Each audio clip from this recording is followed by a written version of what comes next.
I'm trying to get my quality options back, so let's see whether or not we had any more luck this time around.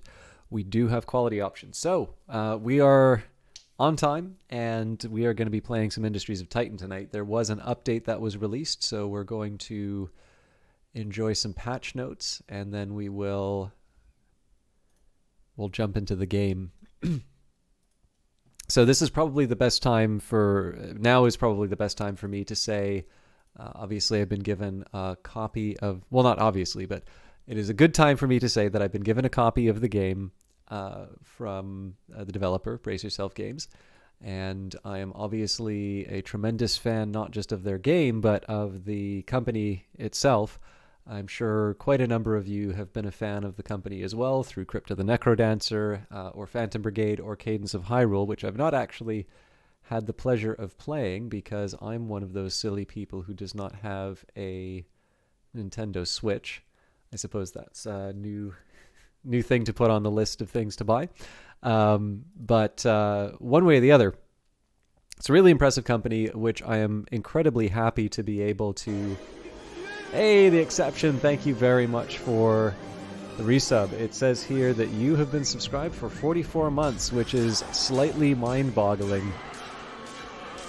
We'll let the Ark of the Covenant do its thing. And thank you so much. But yeah, as with always, it's good to disclose this stuff. I believe it is a requirement for you to disclose this stuff. And while I have actually spent money on a copy of this game for myself, I still think it's appropriate to say this. So, as always, I don't want to make too big of a deal of it. My enthusiasm for the game is genuine, and I really do hope you all enjoy the game as much as I do. And of course, even if I had went out and bought this on my own, my enthusiasm would probably still be there just because of the people making it. But given where we are now, it is worth saying. I was given a key. They don't really tell me to say anything, but the key was given for promotional purposes, and so if that is going to be affecting your decision to buy the game, keep that in mind. And of course, the reason I pointed out is because I have to. Now, with that, Wolfenstein as well. I got to see you in the update stream yesterday. I was just getting ready to talk about the patch notes.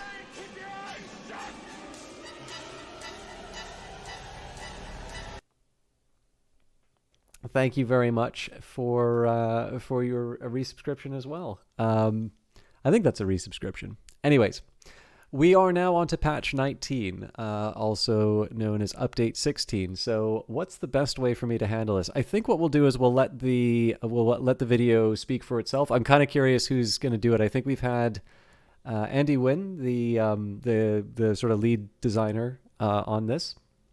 And I know Madeline, the community manager, has also... I guess her name's also in the last name's also in the credit. I always kind of go by how I see people online in terms of whether or not I say people's first and last names. So I'm curious if there will be a new name or if there will be a new name or new voice or if it's going to be the same. Let's see who got the description duties. Hi founders, this is Maddie Gray, Senior Community Manager on Industries of Titan. Braxton Daw is coming to Titan to be your research director. The genius behind Earth's incredibly accurate weather prediction system will walk you through the tech web and other scientific ventures. Braxton brings with him a new tech web interface to help you track the progress of your technologies and researchers. We've had some reports of sandstorms and snowstorms hitting various locations across Titan. You'll need to account for lower visibility and longer travel times for your employees. The Council's engineers have used artifact technology to complete a prototype for the Gatling Gun. They're not quite as precise as standard laser weapons, but they fire faster and do more hull damage per second. You can unlock the new Gatling Gun in the tech web that was introduced in last month's update. We've found that some ruins have a connection to sources of zethane below the surface. our researchers were able to figure out a way to draw the zethane out and emit it from the ruin itself. We've also discovered a way to connect some ruins to your city corporation's grid. They act identically to a pylon, though their effective ranges can sometimes have an odd pattern. These exciting new updates, as well as the usual bug fixes and optimizations, will arrive for all players on Titan Tuesday, November 2nd, 2021. You can always find updates from us on the first Tuesday of the month. Expect more to come in our December update when we'll be adding different victory conditions. Thanks for watching, Founder. That's another really good. That was another really good recording.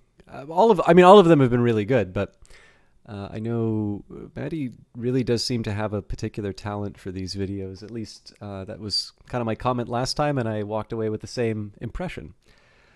So this is one of the catches with the new way of doing these updates, of course, is that I have a little bit less exciting stuff to reveal when it comes time for the patch notes. But we're going to do it nonetheless, because I think this is a lot of fun to check out. And sorry, I did just get a quick message here. I want to make sure that everyone's okay.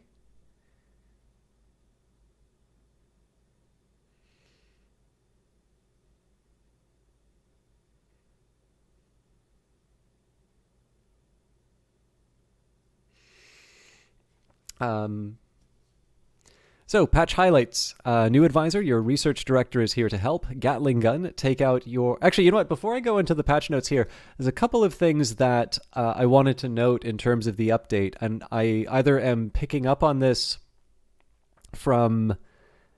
I'm either picking up on this from the previous videos and I just never realized it before, or there's a subtle shift that's happened. I noticed that the voice that sort of Maddie takes in that video is more of like a council representative or an assistant, or basically somebody who's sort of within the Titan universe. So you've got sort of statements like "we've noticed" and "there's been artifact research," that sort of thing. So I think that's a neat little touch. I wonder if they're going to keep on with that. And then there was another neat little detail where so as indicated in the video, it seems that in the lore or the world of Industries of Titan, it seems like so we've got our research advisor, and they have developed a way of accurately predicting Earth's weather. And what's interesting about that, of course, is that we've got the new weather effect. Well, not just weather effects; it does actually change the state of the game. So that's another, again, I don't know if there's any tremendous significance that I should assign to it, but I'm assuming it's more than just a coincidence. Okay, moving along. Patch highlights. New advisor, your new research director is here to help. Gatling Gun, take out your enemies with a new weapon. I am a little curious when they talked about how it's good for taking out hulls, so I'm wondering if this is a... sort of a ship-specific weapon, that the idea is that you use... Eventually, we're going to go into ship specialization for some that are designed to take out defense ships, and some that are designed to be sort of building flatteners. That'll be a really neat touch if so. Sand and snowstorms. Beware some harsher weather rolling in. New inert ruins, zethane and pylon inert ruins can be found, and more. The game does actually acknowledge the ambiguity in terms of the pronunciation. However, I do not think I have yet heard a Brace Yourself employee say zethane. I seem to be the only one who says zethane. I'm sure there are some people in the community who say it, but I don't know who they are. So if one of you is that blessed minority amongst the Brace Yourself kind, and you can hear this message, speak up, and I will carry that torch. But otherwise, I think I'm just going to have to quietly acknowledge defeat and say zethane.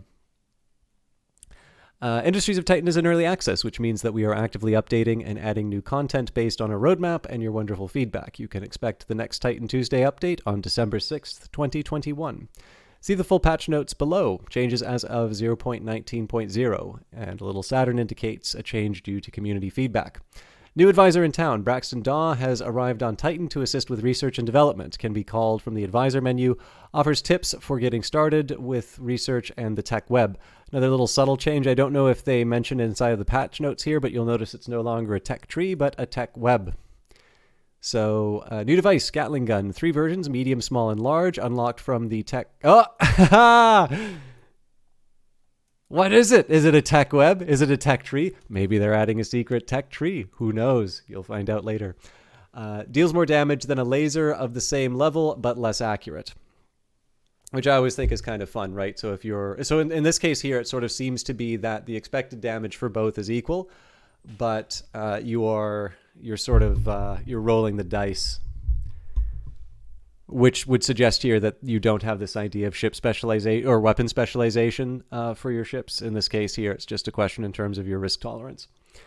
Refactored smokestack and mine logic. Remove truck slider from the UI panel. Employees will automatically use trucks when appropriate to pick up and drop off resources at these buildings. Many behind-the-scenes improvements and optimizations. I like pointing that stuff out because it is incredibly trivial, and so I obviously don't want to make a big deal about it, but obviously these the games that Brace Yourself is putting out both get in very impressive amounts of updates. So I think Brace Yourself messes up so infrequently that I get to talk about typos. It is definitely, I believe that is the reason why it was changed. This seems to be something that was discussed in yesterday's broadcast, that it's more like a web.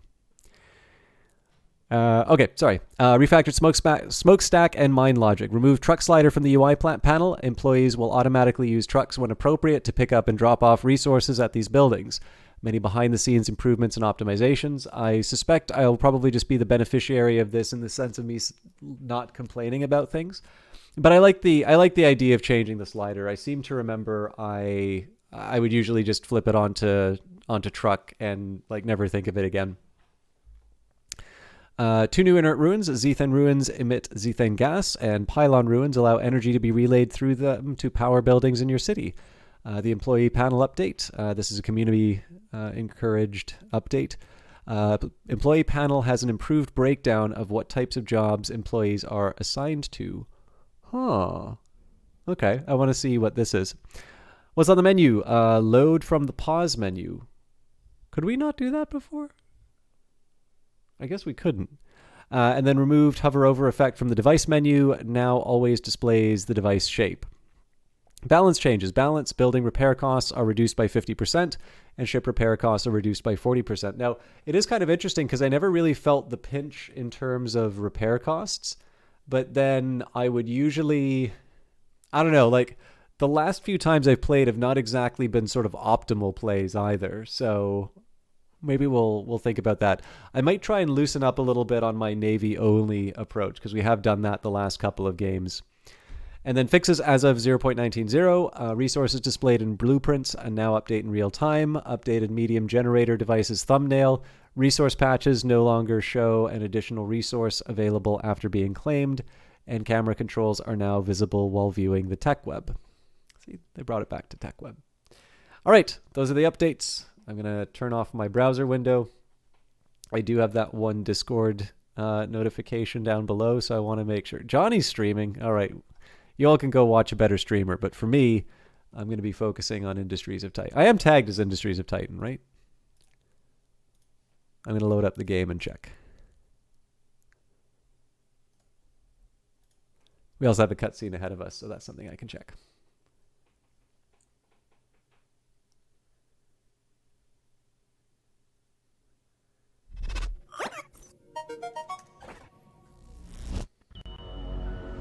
Titan. Everyone comes to Titan with a dream. Our moon is one of limitless wealth. There are ancient riches here for those with the strength to claim them.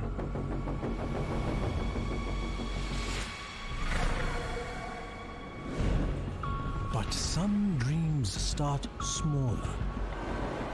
A better life.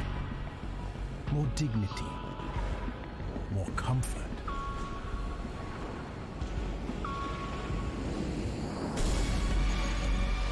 day, Titan is a place where you can buy those dreams, where anyone can profit.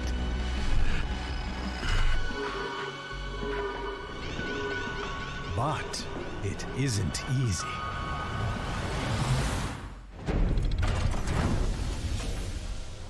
You have to prove yourself here. Those who settle here take that risk. And without their diligent labor, our power grid would fail. Pollution would overwhelm us. And our trade would collapse. It's hard work, but on Titan, hard work isn't enough.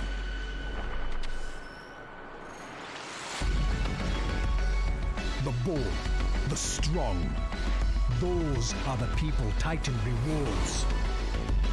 Those are the ones who see their dreams through. Exceptional people. Friends to the Council. That is why we're giving you this opportunity, Founder. We expect great things from you. Make sure you live up to our expectations. I don't think I'm ever going to get tired of that opening video, so I hope you aren't either. All right. We do have a little bit of notification. There is one small YouTube thing I need to deal with. All right. November update, combat weather and more, snow and sandstorms, combat VFX improvements, Gatling Gun device, new tech tree nodes. Again, back to the tree. Research window and advisor, pylon, and Zethane inert ruins. We've got the previously done. Coming soon, victory conditions. Now this is going to be a really interesting one. So new victory cards, new victory points, tech web scrap action, research advisor voiceovers, jobs UI improvements, more combat VFX improvements, and continuing in Zen mode. So this is something that came up on Brace Yourself stream yesterday. Actually, I'm going to take a quick second to shout that out. So for those of you who enjoy following this game, Brace Yourself Games does in fact have their own Twitch channel, and if you want to check out what's going on, this is a really great way to sort of keep yourself not just in the loop, but in the loop from official stuff. So if it sounds like I'm talking about future plans and I'm particularly well informed about the game, it's actually really just because I'm repeating what I'm seeing in, like it's sort of, it's just a chance for me to sort of, reiterate some of the things that I remember hearing. Obviously, if I say it, it means nothing. If it comes officially from a Brace Yourself team member, and that team member isn't saying, hey, I'm just speculating, but, obviously I am very prone to mistakes. So please don't take me saying something as being, as good as coming from Brace Yourself. I get my news from the same place that you do. But with that in mind, if it seems like I am, informed on a few of these future plans, it's just because this is stuff that came up on that Monday stream. And all of that is to say, you all should probably be watching that if you want to know what's going on. So, one of the details that seems to have come up is that there's a wish to continue in Zen mode. So the idea is that right now, when you beat the game, if you want to continue, you're going to have these ever-increasing waves of rebels coming to blow you up, which, I suppose depending on how you want to think of the fantasy, right, might not quite be where you wanted to go with that. You might be the sort of person who wants to really build out this impressive city, and you want to see it prosper, and you have defeated the rebels, and so now is the time for you to enjoy the fruits of your labor. So, what are all these rebel ships doing? Whereas, of course, if you like endless mode, or maybe you enjoy games like Frostpunk or whatever, the idea of just this really harsh environment coming in on you, is the way to go. But it does seem to be that in terms of both revealed preferences as well as stated preferences, it seems to be that a lot of people do want to continue the game on in Zen mode, which is nice, right? It means that people are enjoying the game, and ultimately what they're saying is, you know, I've earned my right to not have to deal with the rebels. And so it's kind of neat. I'm curious if this is going to be introduced as an option, or if just the current preferences are going to prevail, and you'll just do combat. But it's interesting. I am definitely looking forward to seeing sort of some of the new victory conditions.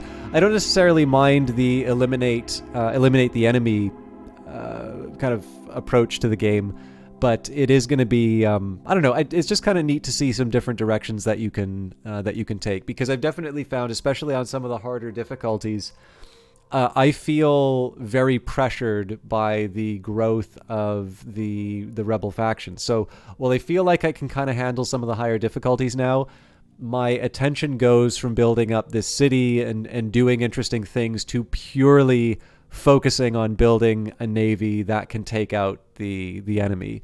And as nice as it is to do something of a strategy game, Industries of Titan is more than just that to me. So whether the new victory conditions give me a few different ways to approach the game, or maybe will make me feel like I can jump back into some of those higher difficulties because I've got a little more wiggle room, we'll see. But let's focus on all the cool things that we just got this time around. I am going to blow up Nair Trust.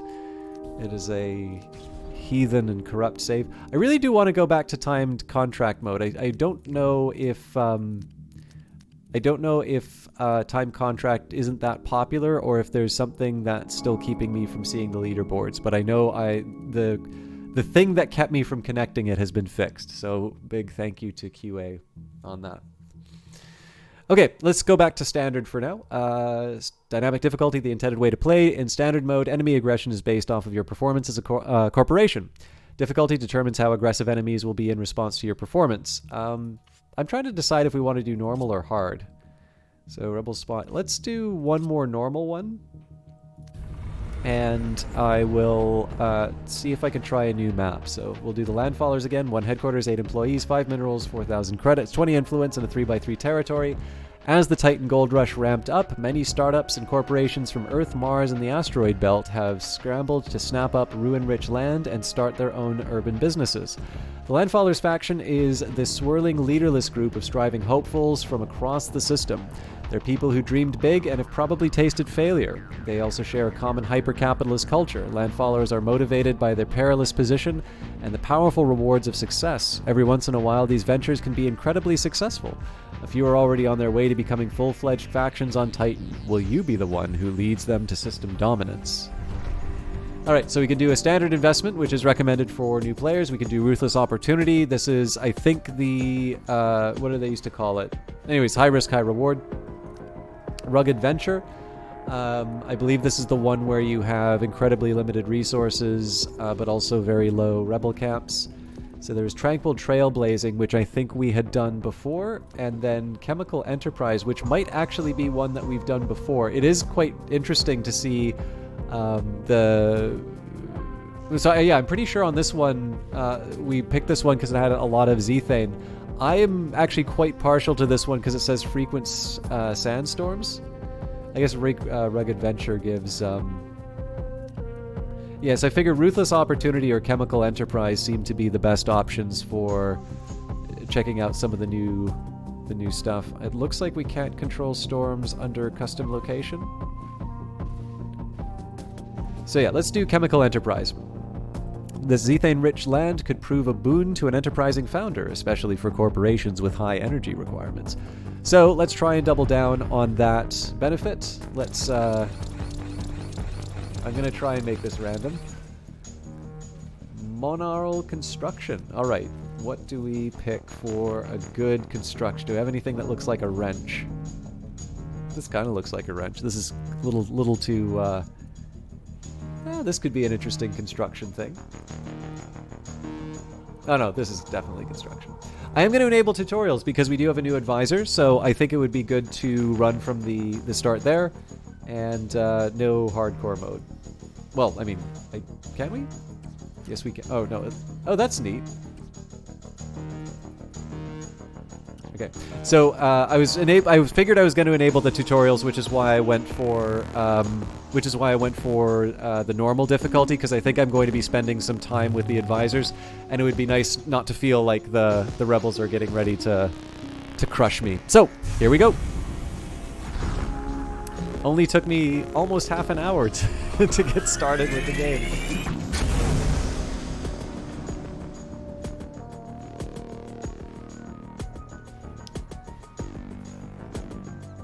Most new migrants come to Titan with big dreams. It lets the council know that their promotional material is working.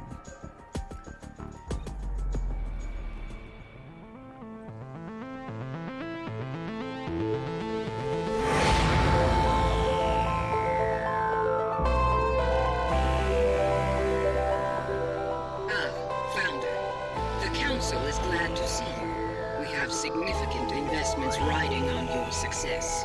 I hope you'll live up to our expectations.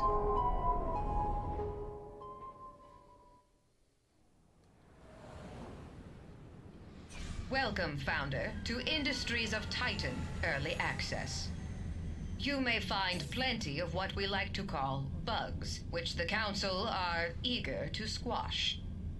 If you stumble upon such a bug, we appreciate you reporting it through our in-game bug reporter on the top right corner of your screen or through the pause menu. Thank you. The Council looks forward to seeing what you can do.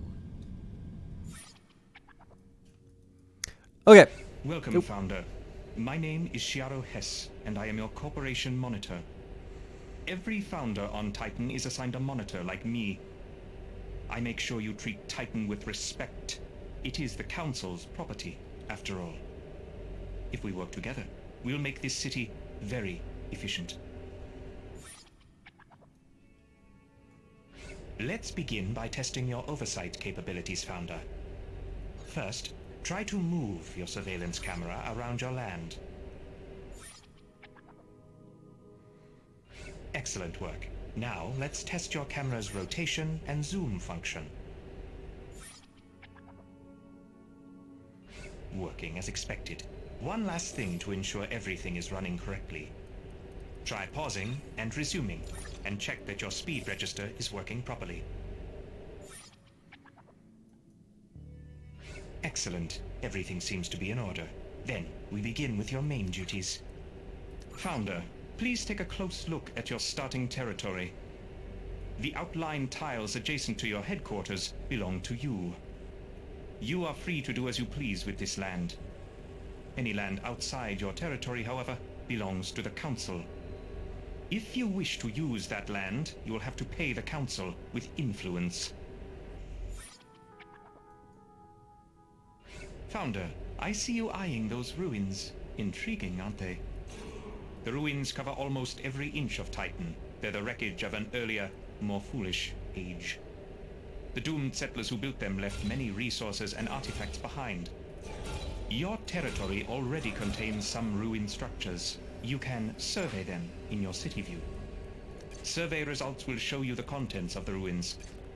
Issuing a survey order will assign an employee to do it for you. Try surveying the ruins you control. So I'm okay with this lineup, but one thing that I have started to do is I prefer putting extract ruins above surveying and salvage, and it's for sort of the same reason why you want to have like a repair or a construct at the top of your menu. It's not always going to be there, but generally when you give an order, hey, I want to extract something, you kind of want to see people do it right away, especially at the start of the game. So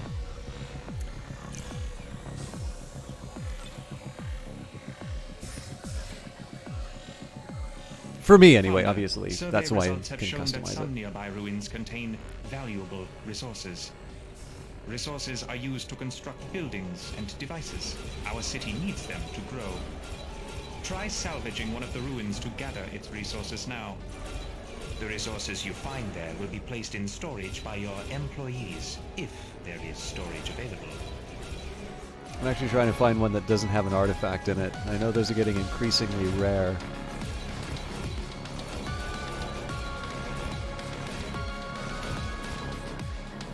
So yeah, what you'll see here is kind of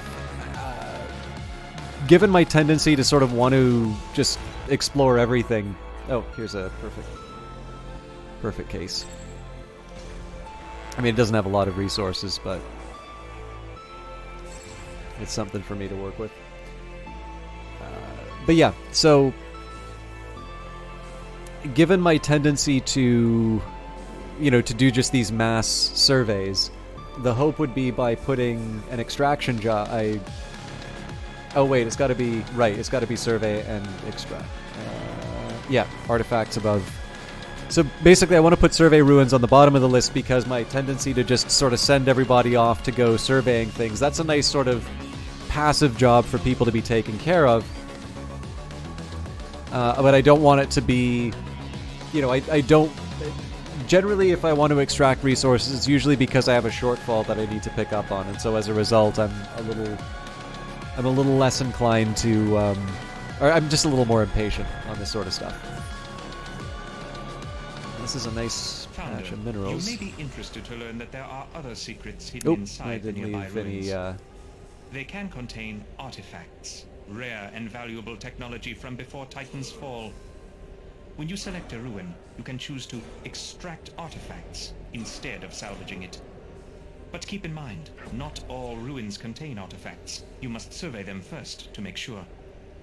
Artifacts are very rare, so use them wisely.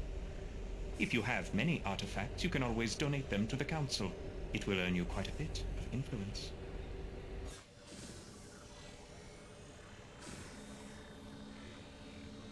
I don't know how much I should talk about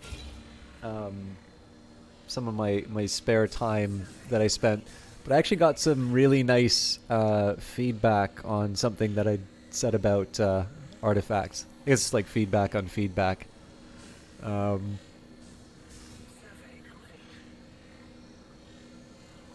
guess even that's kind of giving away part of the... Anyway, there's a neat... I learned something neat.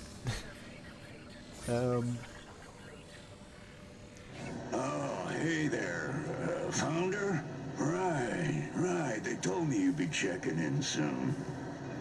I'm Vern Skull, your waste management officer. I think that title is pretty reductive, but yeah, I'm the one who moves the waste around. You make the trash, I move the trash. You dump the trash, I burn the trash. It's a beautiful partnership.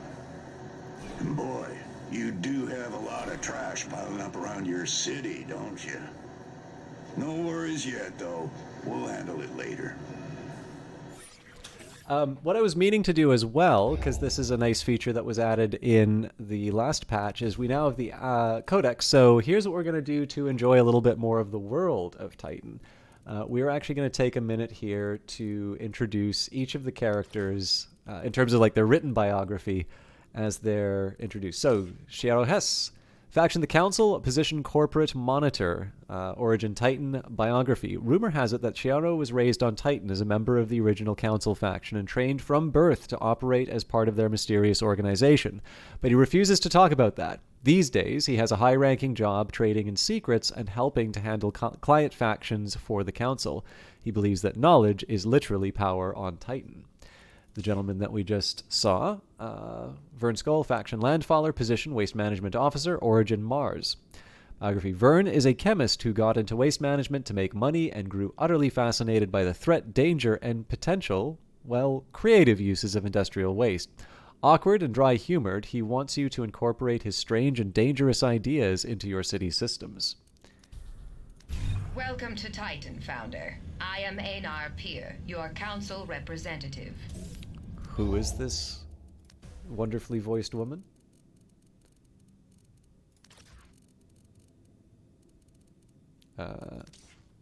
Faction the Council, Position Council Economist, Origin Unknown, Biography. Einar was part of the original resettlement crew on Titan. She's extended her lifespan via expensive, rare genetic modification. A flawless schemer, she finds it easy and enjoyable to manipulate and control others. No one truly knows or understands her outside the core group of council members who all descend from the original recolonizers. Which is funny. I will just give you a quick detail. There's a wonderful joke about economists So I'm delightful to know that Einar has outdone herself as far as the profession's social abilities, because obviously you need to be a particularly politically effective individual to achieve this position. And there is a joke about knowing the difference between an introverted economist and an extroverted economist. And the way that you can tell the difference between the two is that an introverted economist will look at their shoes when they speak to you, whereas an extroverted economist will look at your shoes when they speak to you. There are currently 9 council members on Titan. Each of us sponsors and oversees different corporations on this moon. I am your sponsor. Your city permit and council funding are thanks to me. Thank you, Einar. I hope you will return my faith with high profits. And remember, everything the council has given you can easily be taken away. Founder, the council has granted you a headquarters facility. Enter your headquarters by selecting it in your city view.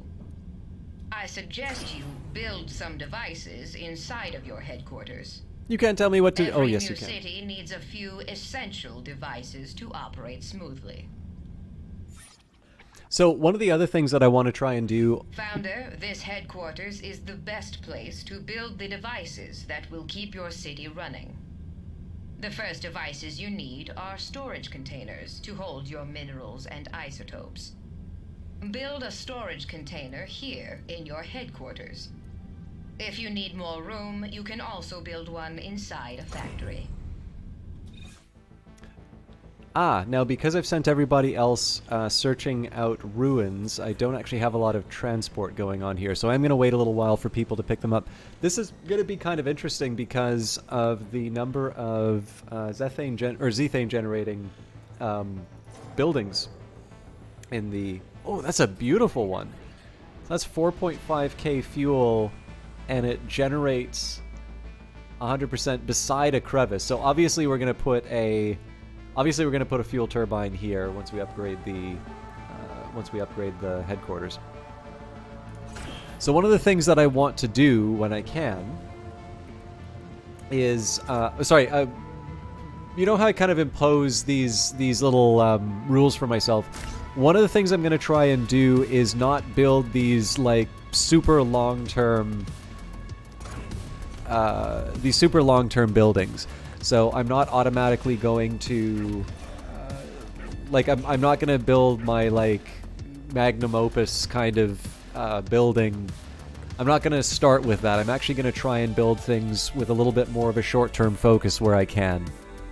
And try and take advantage of the fact that I basically get full refunds on everything that I mess around with. Hey, Founder. I got us a temporary solution to our waste problem. There's waste all over our city, but you can build a waste receptacle in your headquarters to store it. Your employees will automatically pick up the waste and place it into storage. Now, it's not a long-term solution, but it'll have to do for now. Besides, if the citizens can't see the waste, it might as well not be there, right?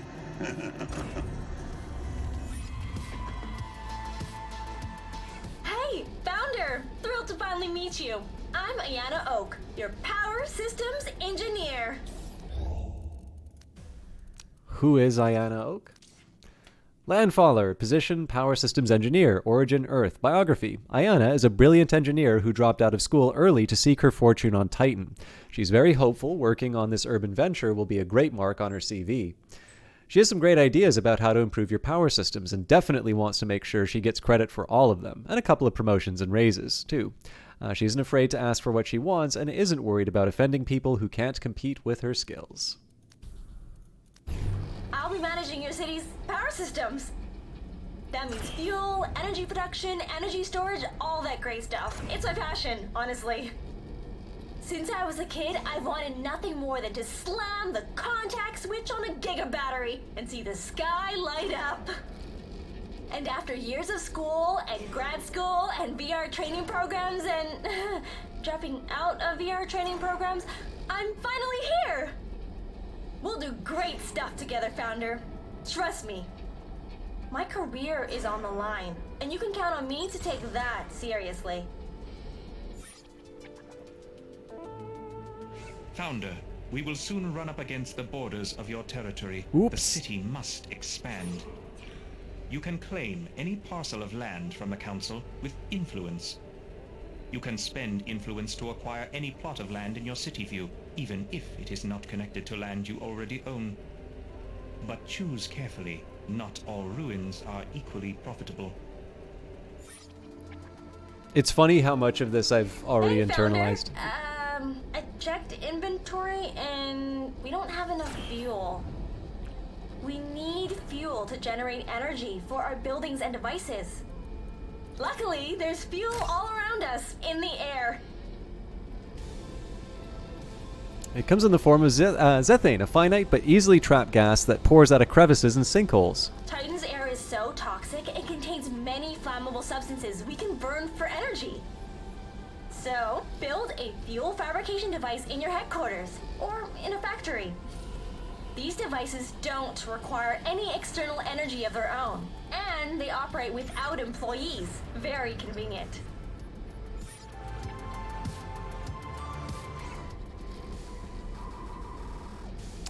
Hey Founder, so you gotta be careful where you put your fuel fabricators if you want to make enough fuel. Zethane is extracted from the air on Titan, so you'll want to build where the air is juiciest. If you expand towards crevices and sinkholes and put fuel fabricators there, you'll be fabricating fuel next to the source. Not only will it take much longer for them to run out of zethane, it's also so rich that you'll convert more fuel per minute. And don't forget to spread your fabricators out a bit so they aren't draining one area. Oh, and Founder, if you want to know how much zethane the area has, there's always the zethane overlay that you can toggle on or off at the bottom of your surveillance screen in the city view. So again, we're in a kind of a unique position here where, obviously this would be the place where we're naturally going to expand. There's also some pretty good areas here. But because we have not one but two zethane generating three. So, we can generate here, like the headquarters will actually be a viable location in terms of zethane extraction. I don't know if I'm really going to do a whole lot about these ruins. It is going to complicate the placement of housing a little bit. So the best place for housing would probably be somewhere down here when the time comes. But for the time being, we'll just focus a lot of production and whatnot up over here. It also kind of works because the council hall is nearby, so we can put all of our negatives over on this end. I guess the spaceport's a little negative, but we'll try and focus our people there.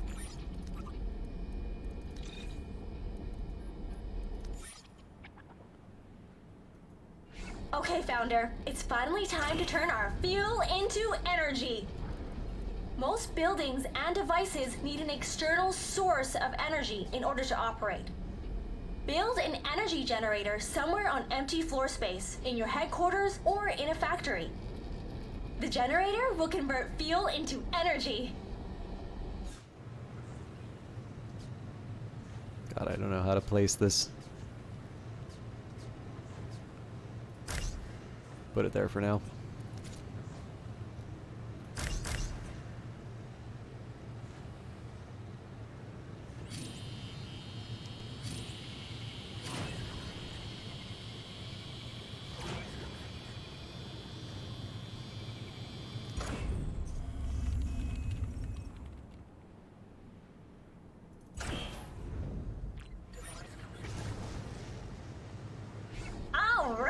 The juice is flowing! It's time to send that energy out to the buildings and devices that need it. Energy doesn't travel on its own. I wish. We need relays to carry the energy. Let's build some relays now. They'll power everything the grid touches. Just make sure that all the buildings and devices that need energy are connected to the grid, and that the grid has an energy source. I can never remember the order that I do these in.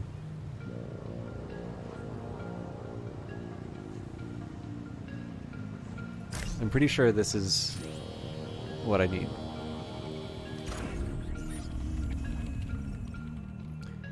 Founder, it seems that you successfully constructed an energy system to serve your city. However, your future population also needs to be stored adequately. I suggest you construct habitat pods inside your headquarters. You can set these pods up next to your factory equipment. Don't worry, your citizens won't mind.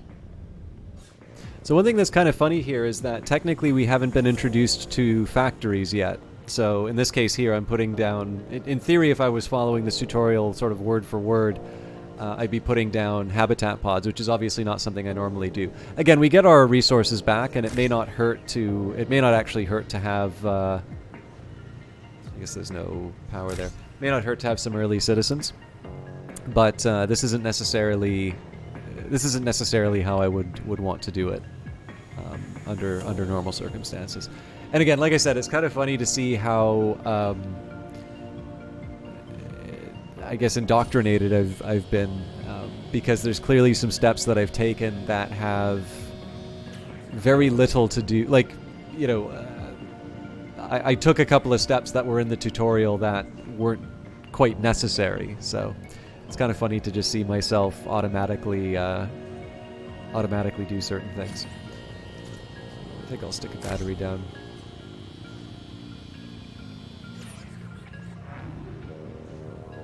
Space station operations. Are you the replacement? Oh, never mind. You're the new founder, right? I'm Erlen Fletch, your local spaceport operator. But you can call me Fletch. Have you been up here? No? The space station is, well, it's right above you. Council operation, low-level orbit. Every few cycles, the Council arranges for a new set of trade ships to dock up here. They're carrying cargo and migrants, ready to head down to spaceports all over Titan's surface. You can find the spaceport in your city view. I hope you last longer than the last founder the Council sponsored. Seriously, it's rough out here. Who is Erlen Fletch?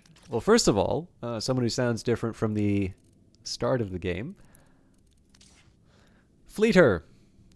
Position, spaceport operator. Origin, the Watchword Station. Biography, Erlen gets along with everyone. He's like the planet's bartender, getting people what they need and giving them gentle warnings where he can.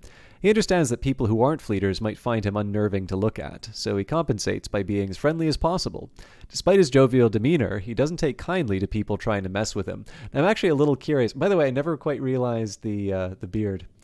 This is kind of funny because actually I know OTDQ visited and had a little bit of sort of direction in terms of where the attitude came from, and sort of the change in people's, or kind of the change in tone between the different voice recordings. So now I'm kind of curious as to whether or not this direction from Power Up was incorporated into the game, or this was always the description for Erlen. And this is the challenge, is I don't think I'd read the biography. I don't know if it was in the game or if I'd just not seen it in the codex at the time. But now I'll never know sort of which was the origin.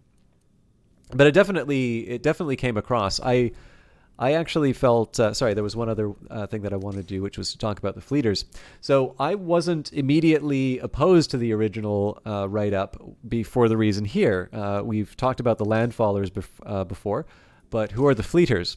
Origin planet none, population 6,740, strengths hardworking, adaptable, diplomatic. Leader Tanith Tau. I wonder if we'll ever meet them. First established, the date in which the first person was born in 0G has been lost to time. Fleeters are born and bred in 0G. Their gravityless life has led to brittle bones, taller statures, and being capable of withstanding conditions that many planet-born humans cannot. There are even rumors that they can survive exposed to outer space for longer, but the Luna Colony's Ethics Confederation have put their foot down on any experiments testing this theory. The tragedy of fleeters is that they cannot step foot planetside. Is it step foot or set foot? I should check that out. Their weak bones would be crushed by the gravity. Even artificial gravity tends to cause blood pressure problems and bone aches if endured for too long. They are often contracted by the Council to do work in outer space that planet-board people aren't suited for.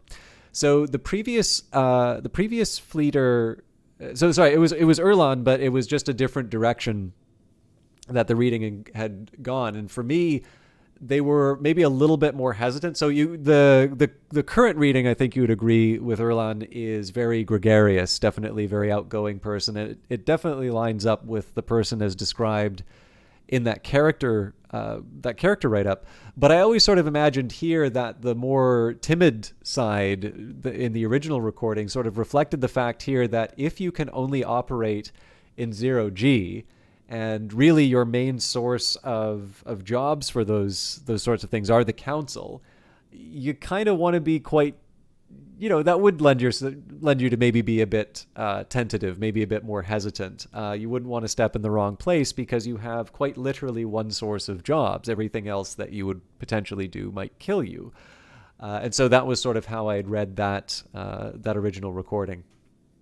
So again, am I going to sit down and say, "Bah, they changed Erlan, I'm so mad, I'm never going to play this game again"? No, of course not. But it's just really interesting to sort of see, even in terms of voice acting in an early access game, you can get very different sort of reads and interpretations of the type of people that you're dealing with. And again, something worth reflecting on. I don't know how much effort a game like Cities Skylines maybe puts into things like its writing. Obviously, Frostpunk seems to have quite a bit of thought put into, in terms of its writing, but not necessarily every game like this has an expectation in terms of building out a world this way.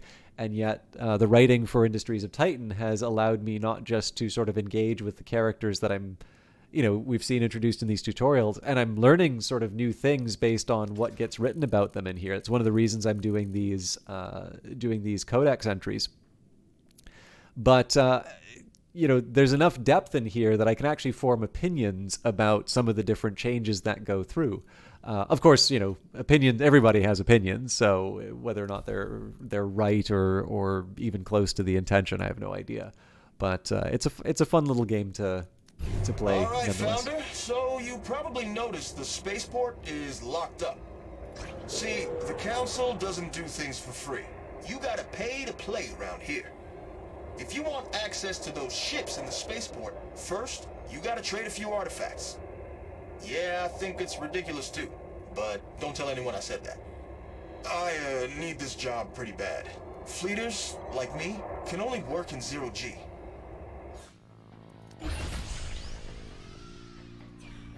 Welcome to the spaceport, Founder. Here's where all the big moves happen on Titan. Now that you have access to the spaceport, you can see ships headed toward Titan full of cargo and migrants. You can buy what they're carrying with influence. This is your primary way of increasing your city's population. If you're getting migrants, make sure you have somewhere to house them.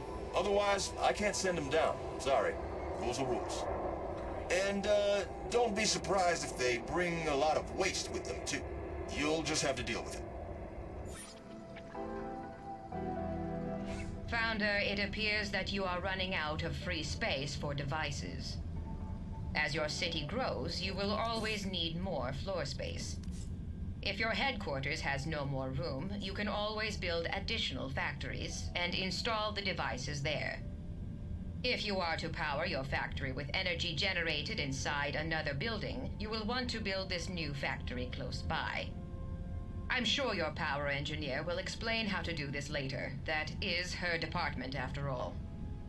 When construction is complete, you can enter the factory interior and customize it, just like your headquarters.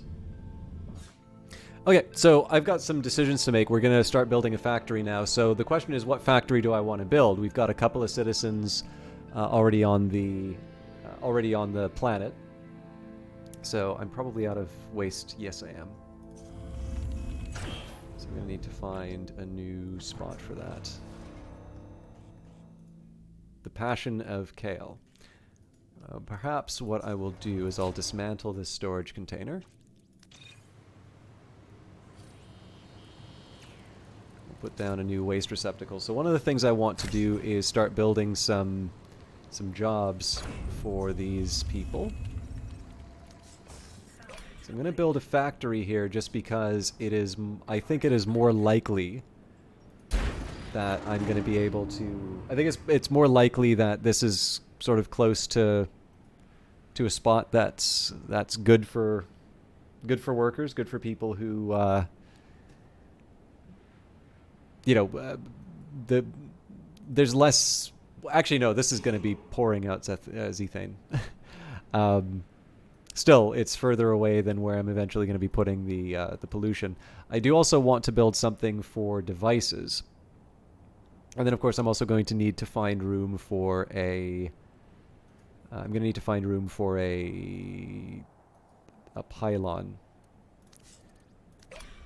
So pylon will cover the two here, so maybe we put the factories down here. But like I said, I wanted to make it so that I am, as much as I can at least, I'm sort of coming by some of this stuff honestly, and I'm going to build sort of one component at a time instead of what I normally do, which is to try and make these doubled up entities right away. You'll notice I haven't even bought any other segments because I am trying to follow the tutorial a bit. Not slavishly, obviously. I've stumbled a couple of times, but where I can, I'm trying to take the tutorial seriously.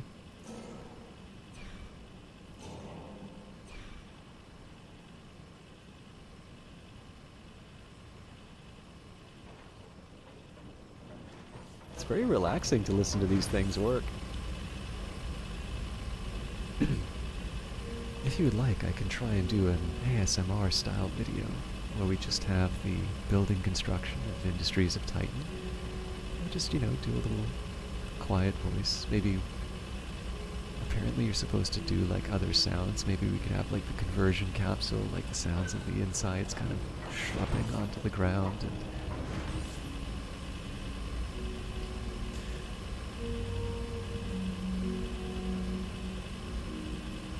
it's like rainfall. Anyways. We are out of storage space. I mean, that's probably not surprising given the fact that I got rid of a receptacle. I am probably going to need to demolish these habitat pods because this really isn't working for me, but yeah, we'll make it work.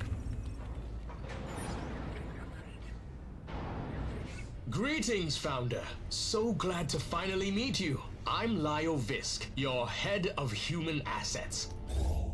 What are human assets, you say? Lyo Visk, Landfaller, position head of human assets, origin Earth. Biography. Smooth-talking Lyo is very experienced at running HR at Urban Ventures on Titan. Now this is interesting. So HR, I guess you can think, like, I'm curious about the decision to do HR, because of course he introduced himself as human assets, so HA. He is used to running so I'm curious if this is just a description, like you can see this is an encyclopedia which is going to speak to you, and so we'll use things. Obviously human assets is a wonderful little adjustment to make you realize the type of people and the type of entity that you're dealing with. So I'm curious, if you do it from the Titan perspective, you might suggest that the proper title would be an HA, whereas HR might be something reading to an outsider. And of course, the Codex presumably might be something that's written for someone else. Anyways, I probably don't need to unpack the writing like this. At Urban Ventures on Titan, he's chock full of the usual buzzwords and techniques at keeping employees in line. He talks about work-life balance, but his idea of an optimal balance is questionable. He's reticent to talk about himself at work, which is probably for the best. Who wants to hear what a man like this does for fun? Everyone here in the Human Assets office has just been aching to get on a conference call with you. Our philosophy? Eliminate cost centers and build human efficiency. We transform people from a human resource into a monetary resource. Ah, yes. So you've decided to monetize your citizens. Excellent. They're going to need jobs. Lots of jobs. When citizens work, they earn credits. We harvest those credits by exposing them to high click-through video advertisements. To begin, construct monetization stations inside your headquarters or factories. Actually, you know what? Once those devices are built, our citizens can start enjoying some fresh, exciting adverts. Let's try and make the oh, there's no way this is going to work. I don't think there's any possible way for me to actually fit a monetization station in this setup. So I was just thinking, like, the plan was kind of okay, so this would allow me to start building my work from home setup. The challenge is that I'm eventually going to want to demolish these in favor of tier 2 minerals. So that was one part I didn't really think through. But that's fine. We'll, you know, we'll work it out.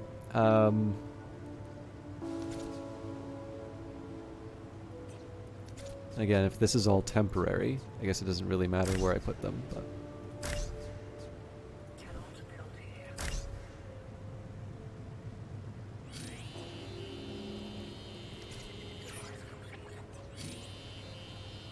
Hey there, you ever hooked up a building to an energy grid before?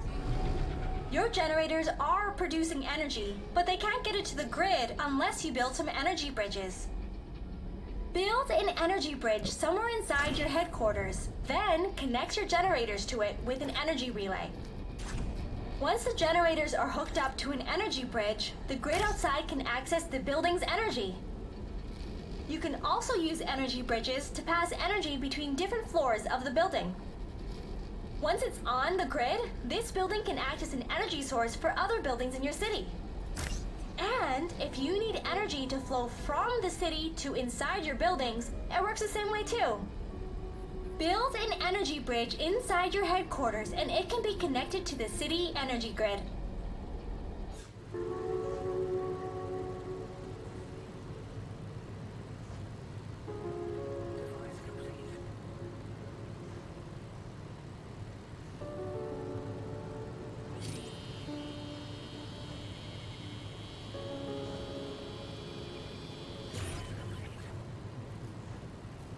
Founder, our city is bursting at the seams. We need to grow. But if we want to grow our corporation, we'll need a real energy grid in this city. Energy works on a city-wide grid, just like it works in our headquarters and factories. To get our city's energy grid online, build an energy pylon that connects your headquarters and factory. Make sure that your factory has an energy bridge too, or else it can't receive power from the outside.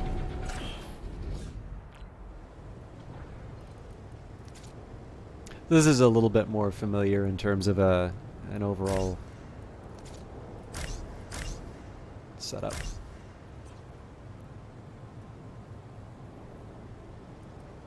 I am short one monetization station.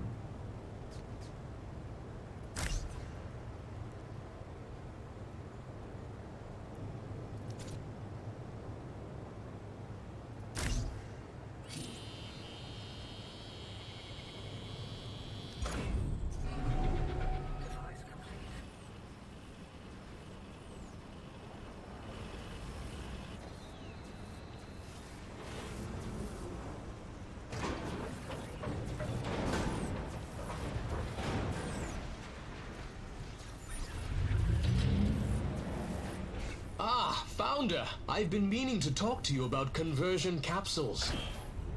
It's where Titan's Industries transform obedient citizens into even more obedient employees. We market the procedure as training, but the process is really more technical, and the effects are permanent. Once they've gone through conversion, your employees will be able to work basically forever, without breaks or sleep.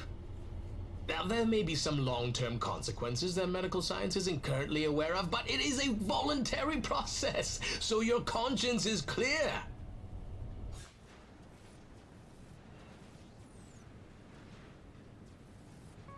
So we gotta wait till we get some more minerals to be able to build those conversion capsules, but that's fine because I also need to spend some influence to pick up some more citizens. Also, we're not generating even remotely enough power. So I might be able... Oh, yep. I have just enough to sneak a cheeky little small generator in. That won't quite cover our energy costs, but it'll at least slow down the...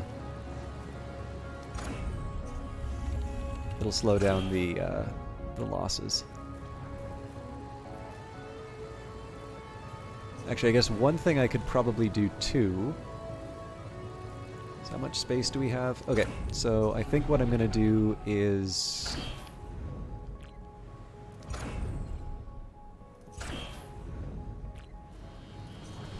let's dismantle one of these.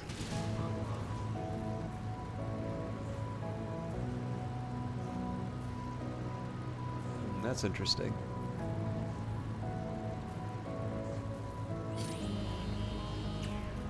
Okay, that's fine.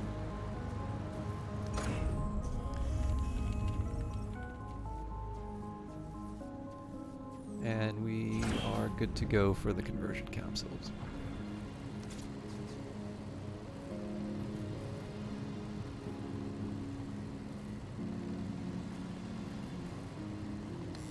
You know what? I'm going to put that in the other factory.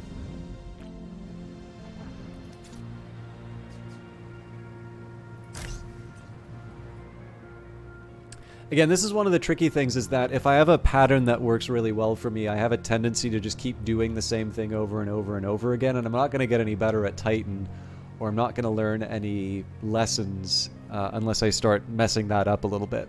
So, at least for me, whenever I'm playing around with programming, one thing I actually find very helpful is to fix... So, at work, I think it's fair to say that we are not the strongest group of coders. And so, you know, I mean, obviously I'm going to have strong opinions about my code and you know, what other people are doing and such. I don't want to sound like I'm like this monster to work with. But one thing that is very helpful about going through programs that, you know, you might have some difficulty with, let's say, one sort of nice side effect of it is that you get to decide. So I am still going to go for my my usual like All right, design. Founder. Now that you've built your conversion capsule, you're ready to convert citizens into employees. Actually, we'll Start do by something selecting simple one this of time. your conversion capsules. This is where you'll pay for new employees. Give it a try now. Your citizens are very eager to sign up for conversion. Are they? But yeah, so like one of the things that's kind of helpful is if you have to deal with a really difficult program or something where you're like, what on earth was this person thinking when they were writing it? You, like, having burned your hand on the stove, you're not going to make that mistake again. Or, you know, somebody maybe burned it for you. But either way, in this case here, setting myself up with trying to redesign a headquarters that doesn't have a layout that really works for me is kind of fun. It's its own challenge. Again, I'm not on a particularly difficult, difficulty level, and so as a result, I'm in a position now where I'm going to be able to get some practice trying to make the most out of my resources. Alright, so let's get the conversions down. We are making a bit of a profit. I don't know how much per employee. I believe it grows at an exponential rate. So I can't I can't work out exactly how much per employee it turns out to. Then again, I mean, right now we probably have a lot of idle workers. But I don't think it would hurt for me to, kind of build up the workforce a little early. So here we'll speed it up just to let the citizen.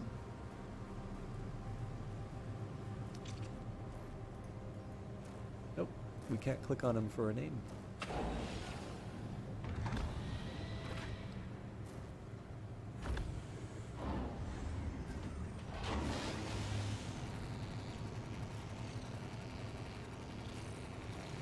We are going to, it's a work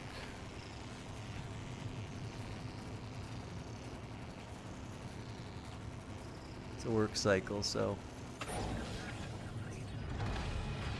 Founder, I was wondering when you'd arrive. We got a lot of work to do.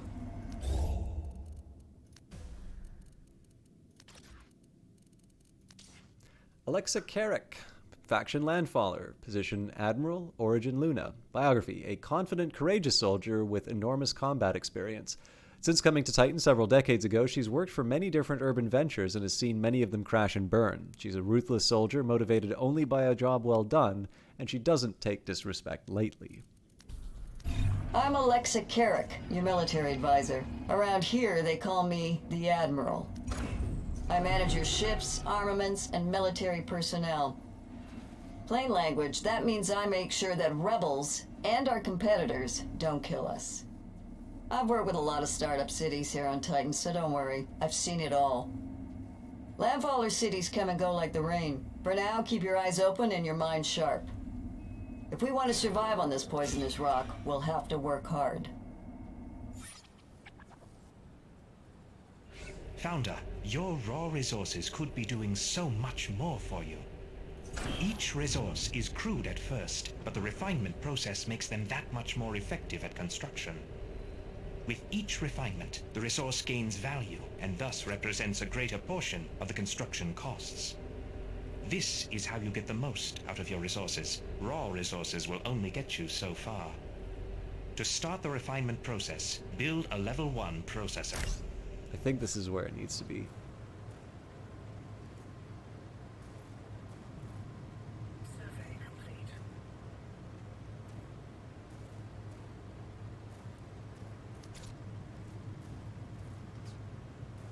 Yeah.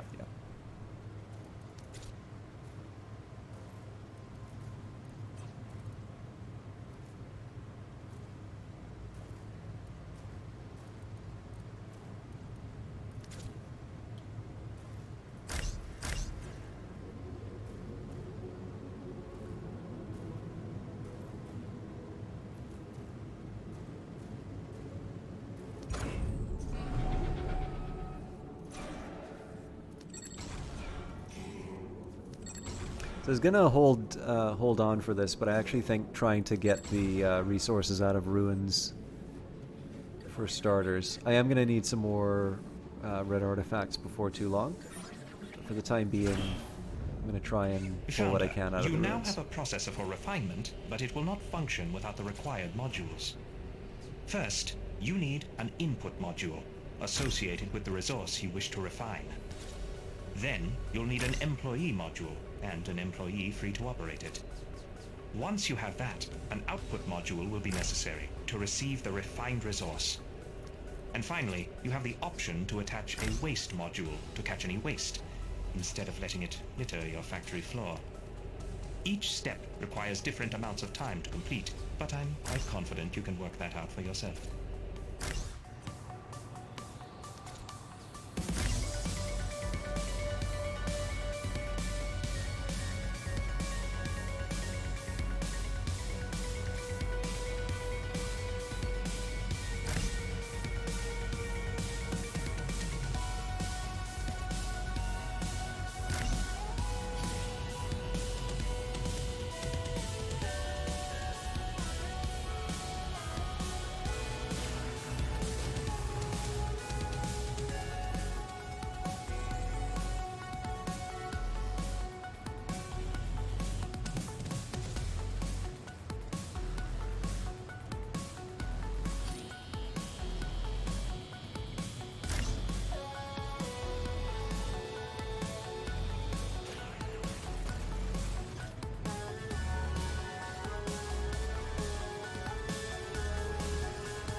Mine that out.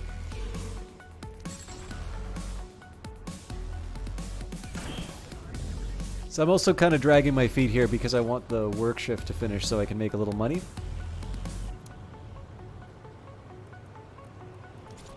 Put the bridge down though.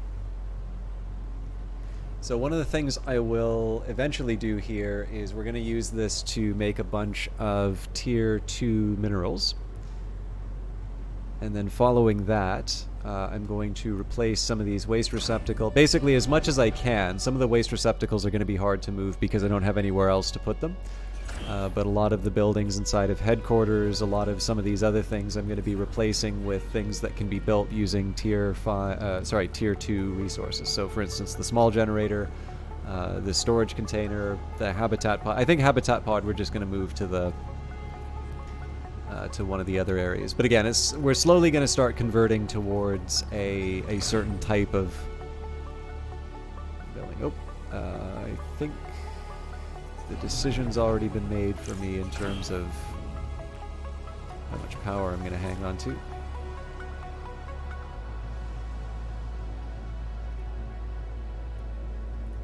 It'd be interesting. I'm trying to think if there'd be any value in this, but of trying to force like a minimum number. So like if you play Surviving Mars, you can actually force some of your storage areas to have like a certain amount available.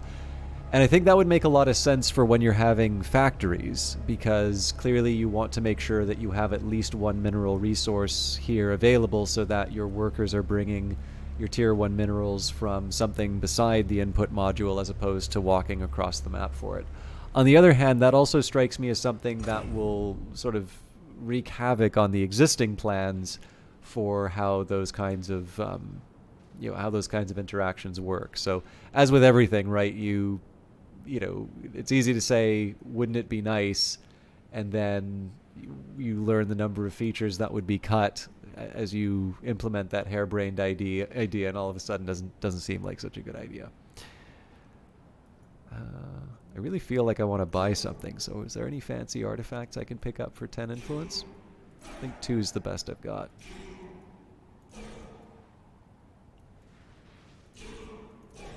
I am debating possibly about turning this into like an artifact or minerals or something. So as nice as it is to have the 200 zethane, it may not quite work for me in terms of my overall plans. We'll see. I'll probably still take advantage of the upgrade, but so we are eventually going to be doing some conversions. Okay, so we're on leisure, so we can afford to turn off this factory, and then we can turn this one back on, and we should have... Founder, Yep. Now that you're refining your resources, you can soon invest in a more diverse portfolio of buildings. Larger devices and buildings require more construction units. Paying for these with raw minerals is foolish, not to mention inefficient. Without your input, we can choose which resource will be most optimal for the building. But you can cycle through which resource tier to use for construction by clicking the mineral or isotope box at the top of your surveillance view. Higher tiers account for more construction units. Use them wisely. So I didn't really plan where I'd be putting the tier... I didn't really plan where I'd be putting the tier 2 conversions. So it looks like I'm actually going to be upgrading my factory a bit earlier than I thought. But let's take advantage of the opportunities we already have.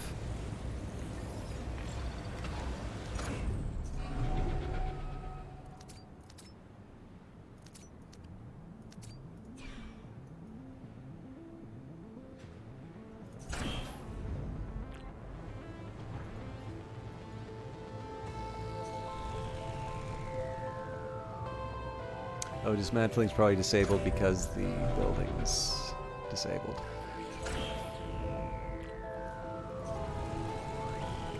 We can start with this.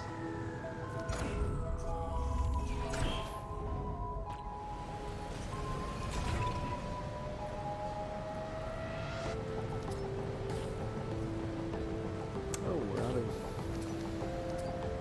storage.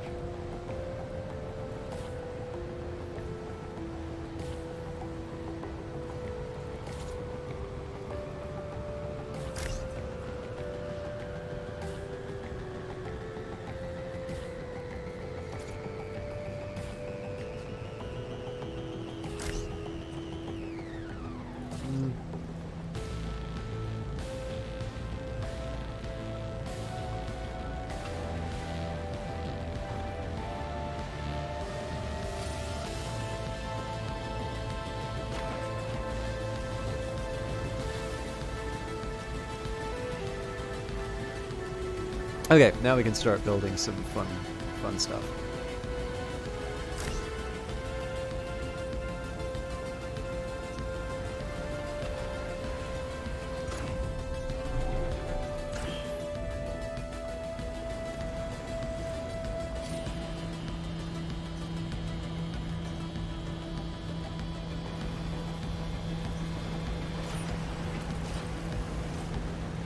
Founder, now that you understand resource refinement, you can continue further processing to achieve the highest possible quality resource. Do just as you did with your basic resources, but this time with level 2 processing. Remember, you can do this for both minerals and isotopes, depending on what input modules you attach.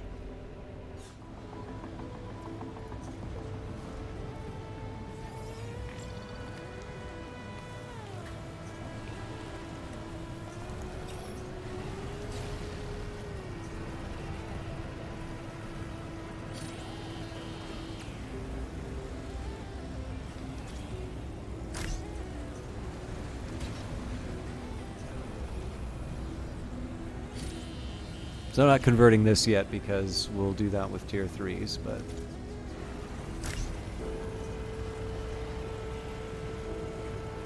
Oh, but we don't have space for tier 1. Right. It's kind of a temporary solution, but...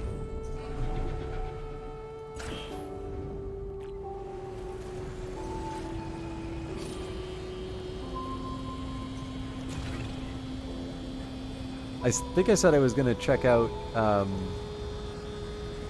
what it costs to add each new worker. Yeah, we'll figure it out later.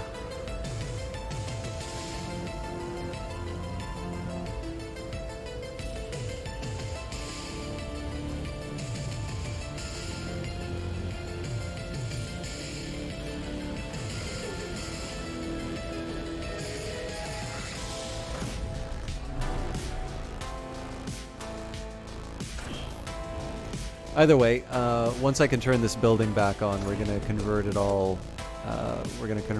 Into tier 2 minerals, and then at some point I need to add another.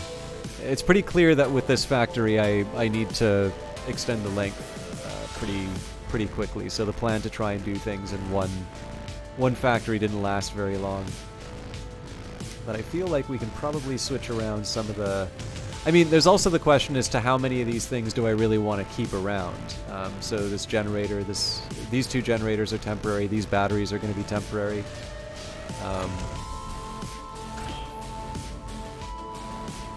fact, it seems to me like the better call might be to just take the higher tier isotopes and build the extra factory for starters.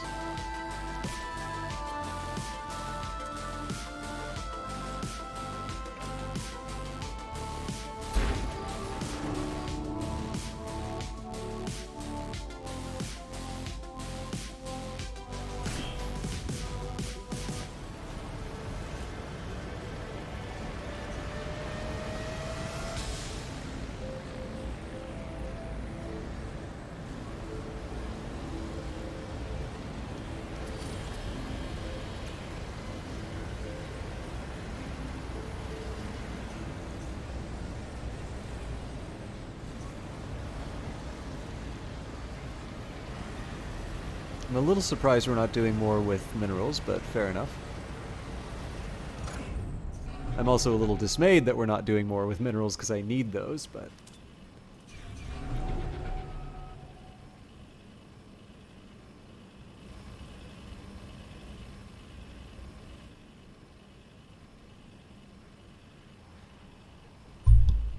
I suppose I could grab another minerals patch. Yeah, let's grab one of those. Not quite at the... We're not quite ready to grab an isotopes patch, I think, but... Let's grab some artifacts as well.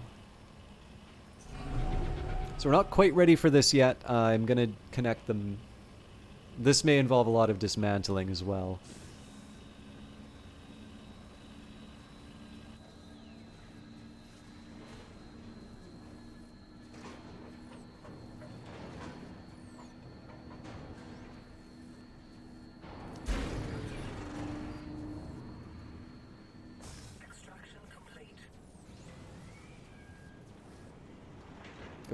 Some minerals, so we've got a power surplus right now. Let's turn the factory, this factory back on, and let's start dismantling and remantling.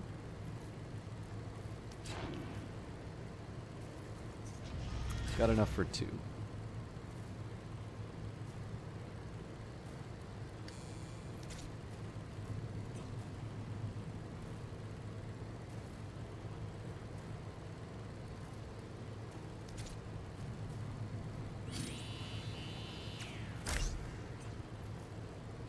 Oh, that's going to sink me, though. So we need to move these minerals first, but we can't move those minerals until this factory's on, and I suspect they're not going to be able to move them until the power's on.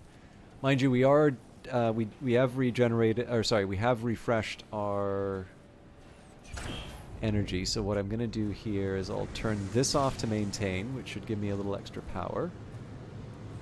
Fuel, so we can build up a reserve that we can draw down when the work shift starts.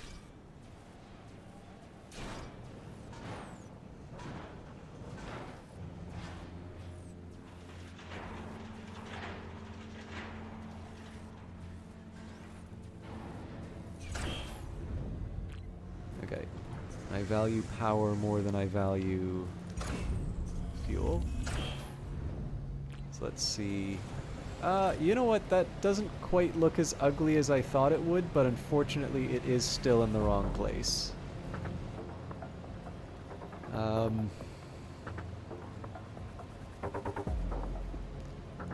So here's how I'm gonna fix it.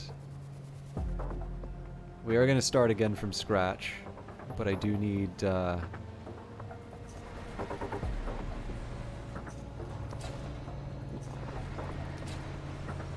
I think we're going to turn off the isotope for a little bit.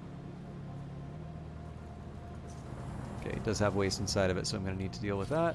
We're just going to restart this from the top left-hand corner, but again, I need tier 2 minerals to be able to do that. So we'll keep this thing going. We'll eventually sort of meet them together in the middle.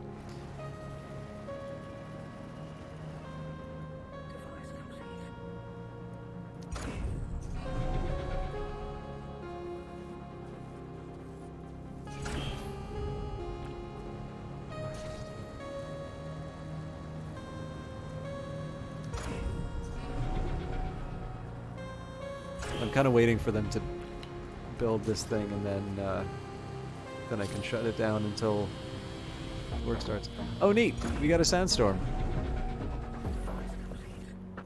I'm curious if it gets a little more violent over time, or if this is just what it looks like on the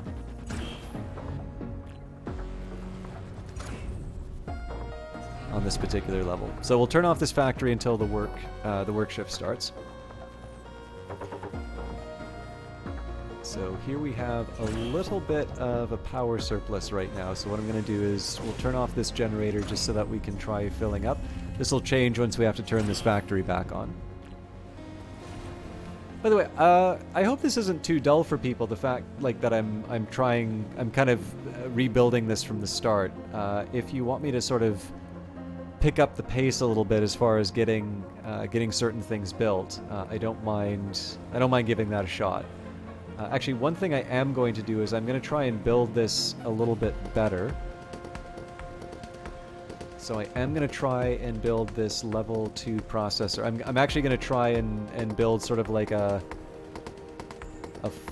a false one, but...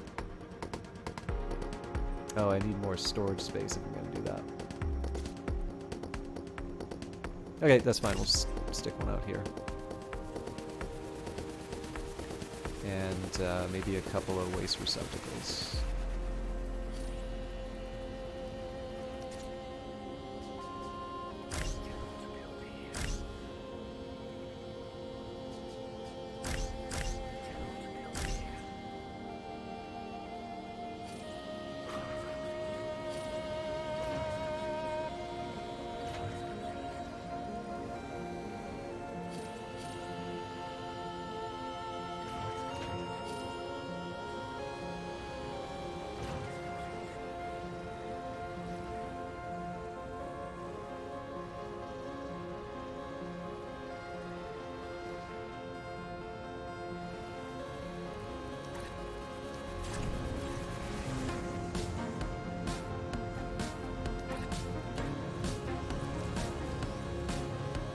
That ain't right.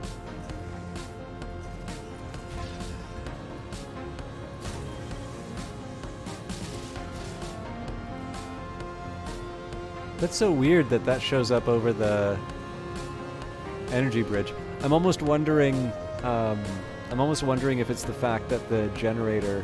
Alright. We got a screenshot, so.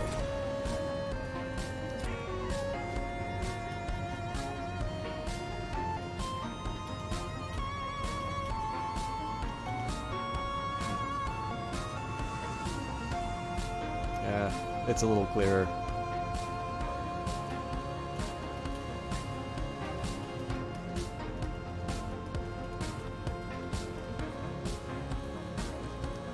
I don't think it needs the save data, but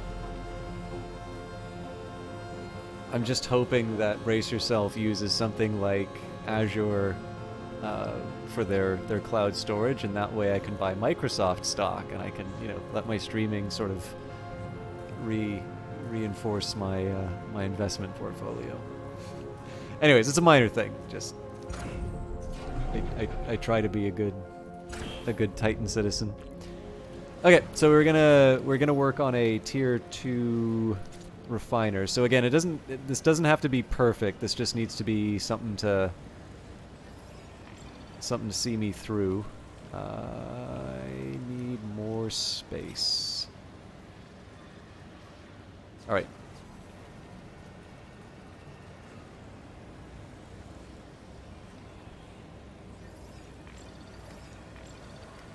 This is probably the safest. These definitely need to get moved, so let's just rip off the Band-Aid.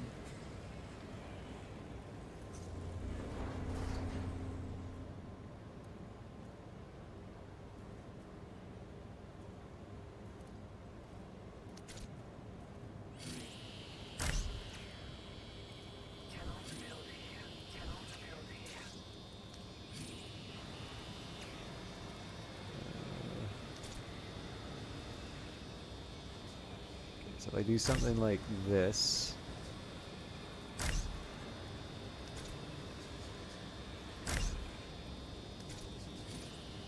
I mean, there's a lot of wasted space on this, I suppose, but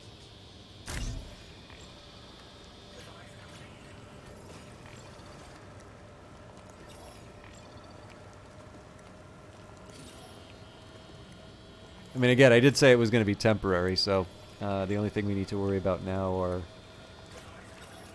relays, and then we can slowly dismantle this thing and move it over to the side here. Again, I'll probably have to rebuild a bunch of stuff, but I just wanted to see. And yes, at this point I've kind of abandoned the effort of trying to make a different sort of factory. I already messed that up, so in this case here I've just sort of said, all right, we got a whole bunch of space to mess around with. Let's just actually use that fact.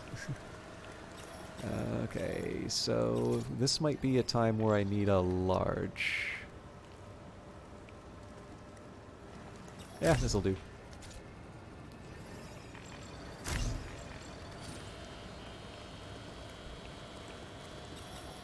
There's some wasted space here, but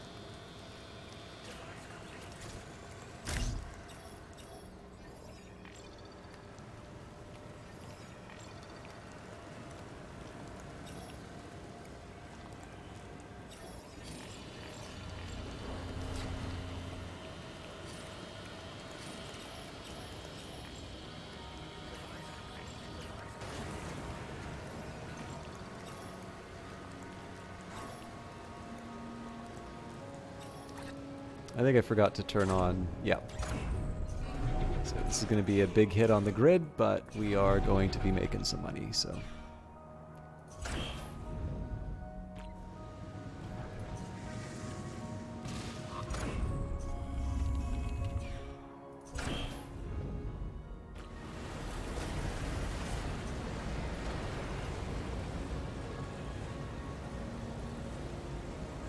Oh yeah, we don't even need the tier 2 isotope module because we don't have any tier 2 isotopes.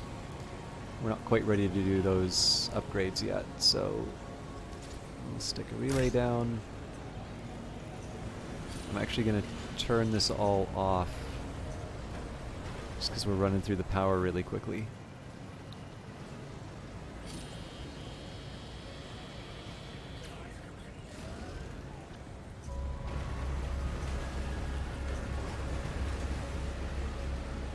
Okay, and while we're at it, let's try and bring some new employees in while we can.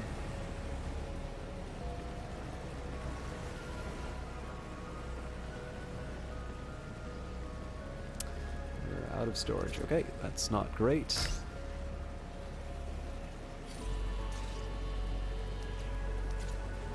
Should have been a little more strategic in my placing.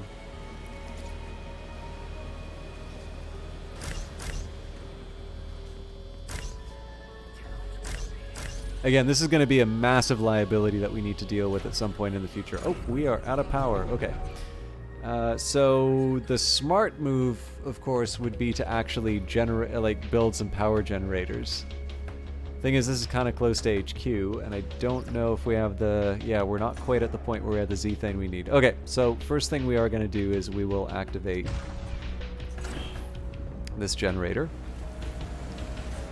Now, a large fuel fabricator, if I can get a tier 3, I'd prefer it. So, for starters, let's say we disable... Okay, we're going to disable the tier 1 refining. Okay, so shortfall of 4.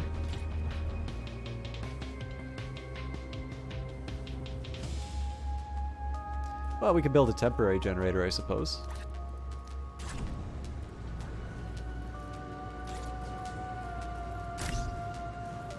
Oh, but then that doesn't leave me a whole lot for refining. Oh, decision's been made.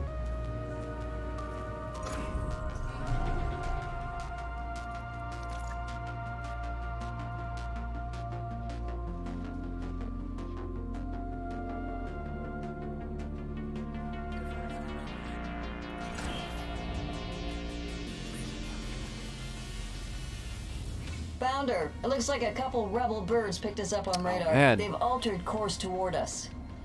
Rebels don't only fight against the Council. They'll attack anyone who works with the Council, too. They'll be here soon, but we have time to prepare defenses. If you haven't already done so, save up the required resources to unlock the defense turret. A defense turret can defend the settlement against low-orbit military vessels. Build one now to keep the rebels busy. And don't forget, we'll need an employee to operate the turret in order for it to function.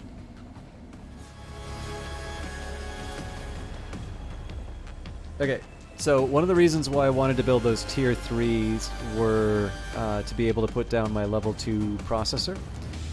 So it doesn't look like I'm going to have that much space for...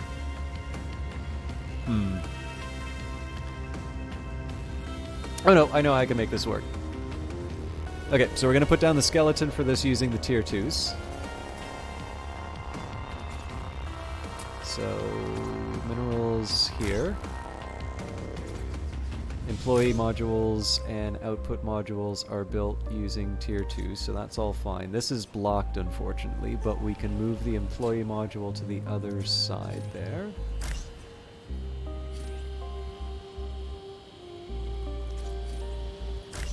It's the waste module.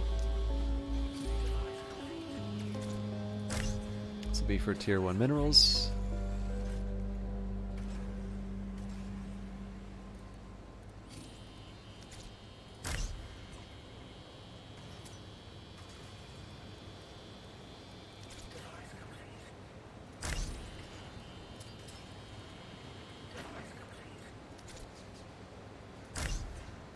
Okay, and then the rest of it. So basically we're actually ready to dismantle this one over on the edge here.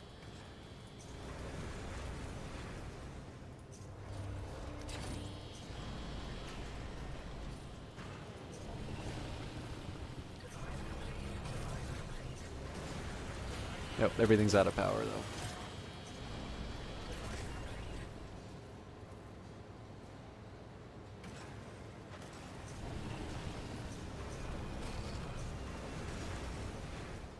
But we are on leisure time, so I can probably just turn that factory off. There we go. And this one, we're just gonna dismantle it completely. So yeah, I failed to do the one thing that I wanted to do, which was, well, actually, there's two things I wanted to do. One was to replenish my citizens, and then, yeah, you know, I'll just accept the loss. Let's go back to Factory 2. Let's try and bring some order back there. Okay, so we should be able to turn everything back on.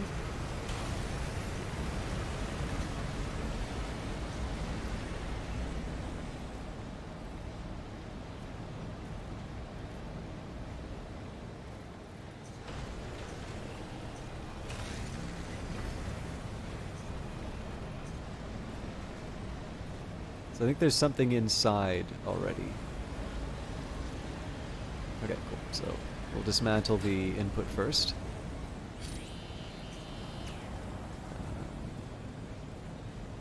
This is just going to generate waste, but we should probably should learn to live with that.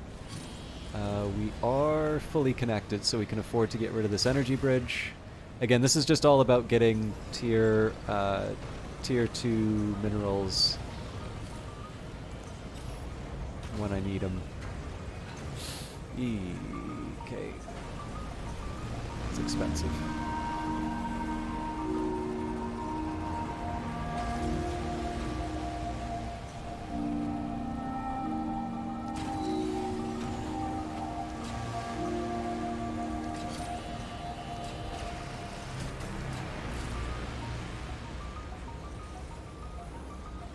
Okay, so this is starting to take shape. For tier 3s, we do have just enough to be able to build this level 2 processor. Now, I probably don't quite have the space for it, so the big question I have is whether or not I want to try and let this run for a little while and generate some safety.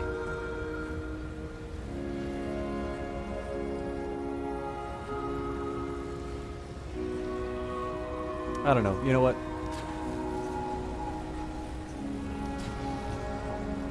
Let's work with what we've been given. Oh, I think I messed up. So it does actually... I think we still need a worker on this thing.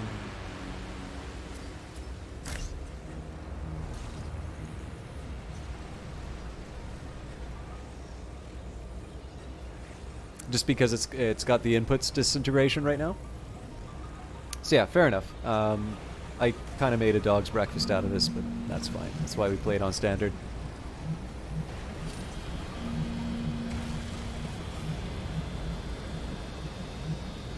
Okay, so...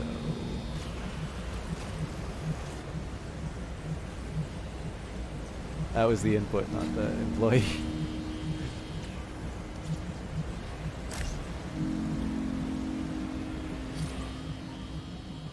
Eventually I also want to move this storage, but again, one thing at a time. So right now we need somebody to work this so that we can get, at least have the processing done. Okay, so this is ready to go. We can dismantle that.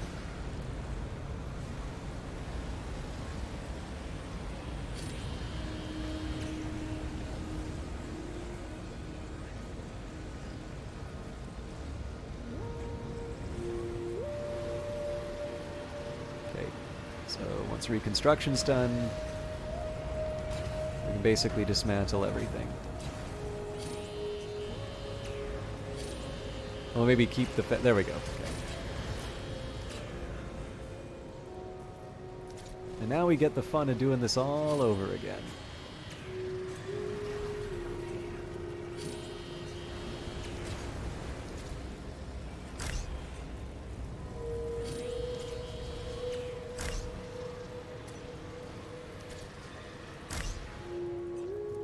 So I'm not going to put the second employee mod. Actually, what I'll do is I'll put an isotope module down. And then I can also stick an isotope down here. Oh, nuts. I made these all out of tier 3s.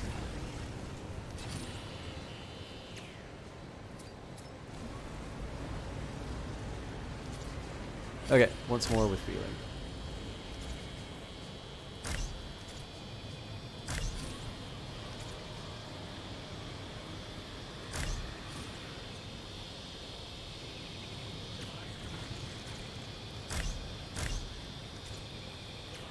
And finally, I think I messed that up a little bit. So I just want to put the storage beside the input, then we can put the relay down. And for the same reason, storage here, relay here. You store tier 2 minerals.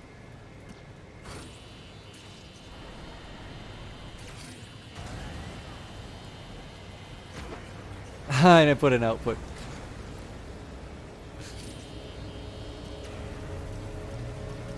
We will need to find another place for tier 3 minerals at some point, or tier 3 isotopes at some point, but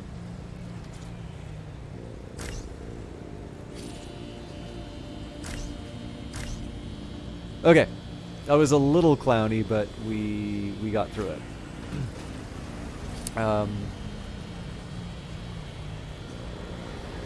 So I think what I'll do here, we'll put a relay down,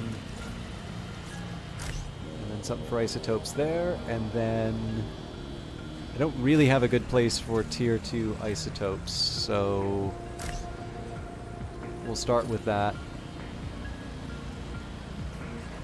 And then, I don't know, a little something like this for the tier 3 isotopes.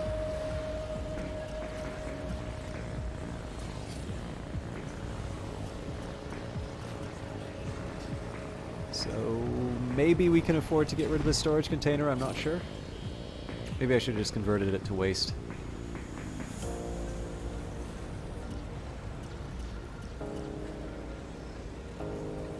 Okay, again, that's gonna do what it normally should do, but I do need to start thinking about power now.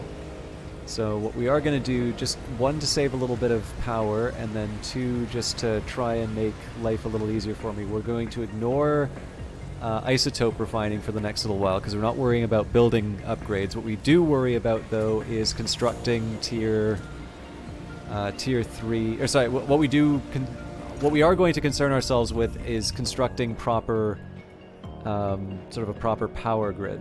Oh, see, upgrading would actually let me build the perfect fuel turbine. Nuts. What do we need for the upgrade? 27. Okay. Everything I just said, ignore that.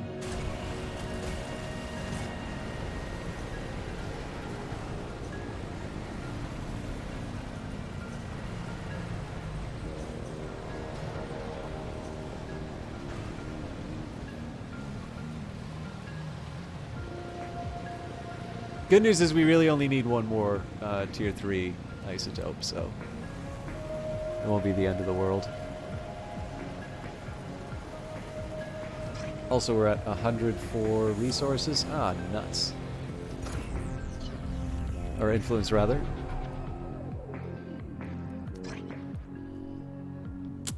Nuts.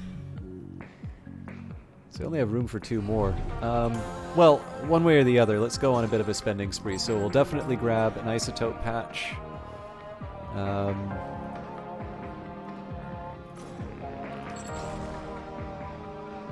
Should probably grab the clean resources first. And then I want to make sure I have enough for grabbing these ruins, and then eventually these ruins as well. So we're ready to upgrade the headquarters. We'll probably lose a bunch of power doing that. We'll run it as long as we can. We can turn this off though. And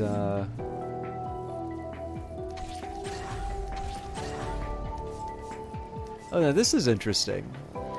So it looks like they took away a few upgrades. So in addition, like, you don't have batteries anymore. Sorry, guys. Daker7013. Hey, System Chalk, how are you? I hope I had a nice vacation. Am I finding the micromanaging of the resource tiers more easy instead of on auto? You always put on auto, but you try to use tier 3 when you could have used... but you always put... you try not to use tier 3. Yeah, so... Dacre, it's a good question because this is partly a function of me having come to the game at the time that I did. I personally like micromanaging the resources because I really don't like... Yeah, I don't really have a good justification. I kind of like knowing what I have available to me and messing around with that. And my only complaint about this approach really is that when you cycle through... So if I, let's say I'm messing around in Tier 2 land, and then I cross over into auto territory, it always switches it to auto. So, in this case, let's say I'm working with Tier 3 isotopes and Tier 2 minerals, and then for whatever reason I cross over, we'll both go to auto, and then both are going to reset to 1. So it's a little inconvenient on my part. To be honest with you, the auto system is quite good, and in fact it generally acts in a way that is consistent with what my intent is. But I don't know, I just really like the idea of being able to sort of have my hands on that and mess around with it. But that's more of just that's kind of an idiosyncrasy for me rather than it being some feeling that Titan somehow got it wrong in terms of how they approached the auto. Basically, I think the auto is going to be loss minimizing. I'm pretty sure it tells you actually if you automatic tier selection. I could swear somewhere it says. Oh yeah, here we go. Automatically chooses the most efficient resource currency while minimizing loss from overpaying. Hey, Index Gnome. But yeah, I don't know. I always like treating it that I kind of like treating it that every tier 1 mineral, as long as it lives long enough and doesn't get smashed, it will one day become a tier 3. And so every time I spend a tier 1 on something that... Or sorry, basically every time so what I personally try to do is I try to minimize the number of blocks that are going out of the the venture. So what I mean by that is I will generally feel uncomfortable. Oh, we can totally mess around with this. Let's start with the... Nah, you know what? You only YOLO once. Oh, but I don't remember which ones I'm replacing.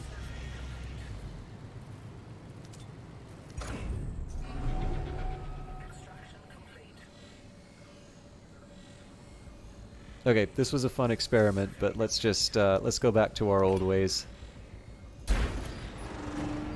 So again, I really question the idea of building work from home beside the Zethane generating ruins, but we don't have to turn that on right away, so... Ooh. That's tempting. But yeah, I don't know. That's a thing for me. That definitely is not an overall statement on Titan. Okay, this fuel turbine is going to cost me 200, so hopefully they're still working away. Oh, nope. I told them to focus on isotopes, and that's exactly what they're doing. That's why.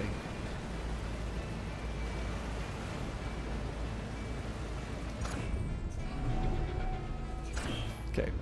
So I think my best option here is just demolish it all. Actually, maybe I don't. Okay, yeah, everything that I get tier 1 from.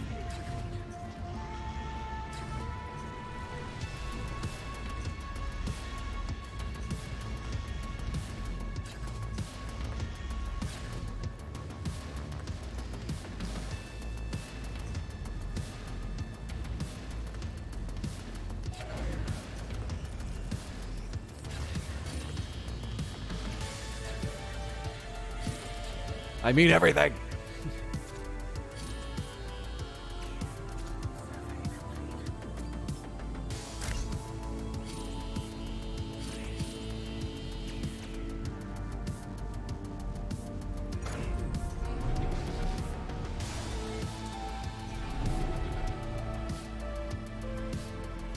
But yeah, I mean, there are some nutty things that I've done with Titan, like sat down with a Google Sheets sort of little session and sort of worked out, like, okay, so this is how much this is worth. Like, so when I was messing around with time contract, I had a really good time contract run precisely because I messed around with what,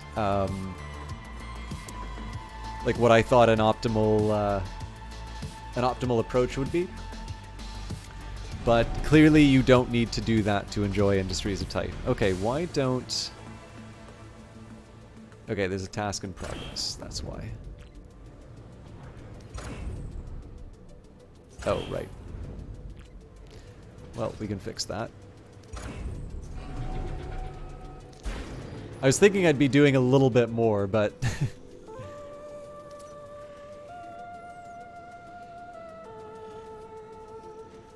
And again, the power situation's really, really cramping the...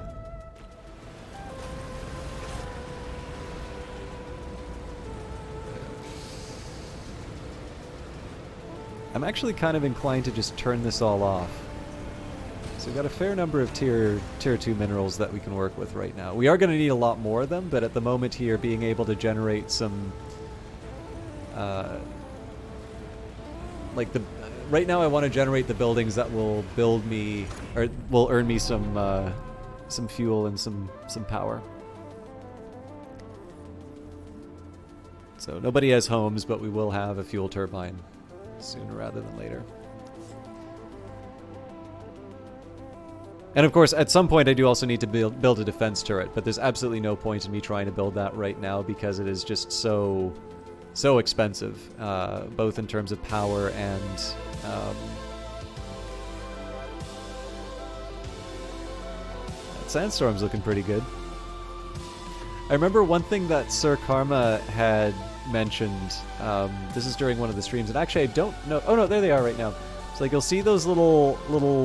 I don't want to call them particles, because I know particle effects are a specific thing, but like you see that sort of dust that's coming off of the ruins now that the sandstorm's gone. I think he'd mentioned that that was like a detail that he quite liked. That, you know, wasn't necessarily in your face. It wasn't always sort of noticed. But it turns out that when he mentioned that, they were not actually in the game. There was a bug that was preventing them. So apparently that sort of got his attention towards fixing that. Or somebody's attention towards fixing that. Oh, we can build our fuel turbine. So eventually we'll expand that out, but obviously I don't want to mess with the council hall or the ruins or whatever. But this is a great place for a fuel turbine just because it's drowning in Zethane.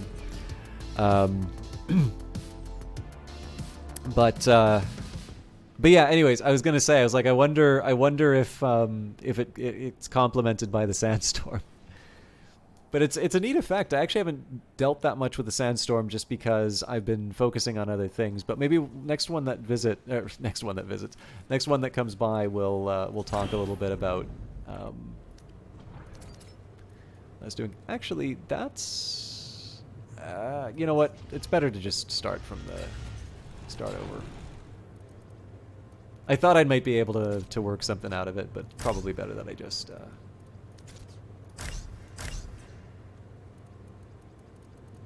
Okay.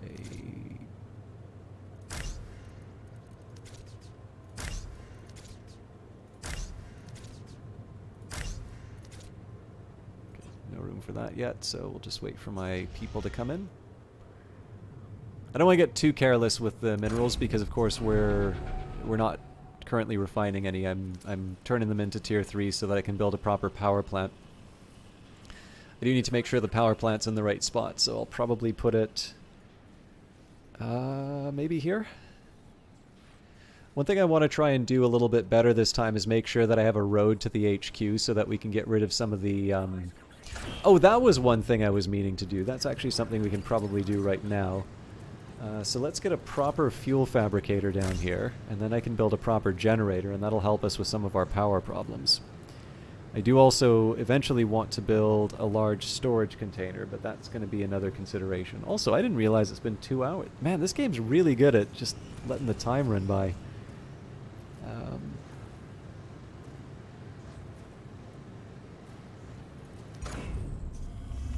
Need more waste storage. Probably the better option here is just to get the smokestack built sooner rather than later. Oh, wait.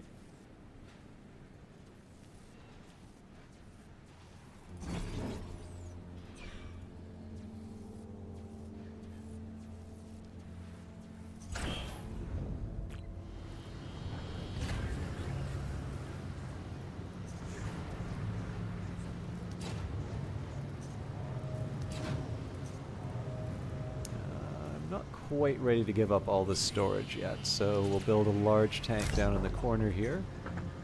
Yep, that's exactly where it needs to be.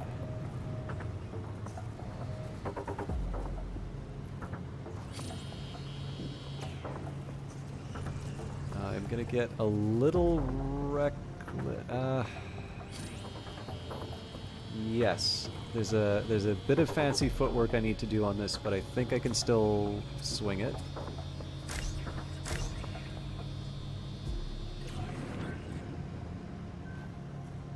So I want to put the batteries down first so that we can sort of move the...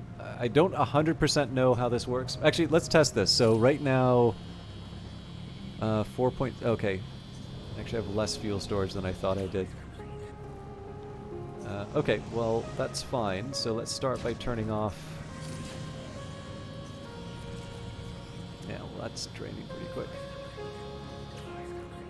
Okay, so if I drain the... Oh, nope, that just kills the total power available. Okay, well, I just killed our grid.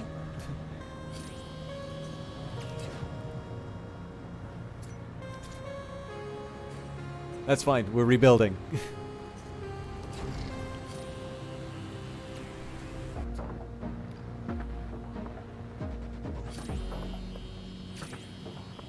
There is a plan behind this, don't worry. Okay, so first thing I want to do, if I can, is get this large plant down. Fuel.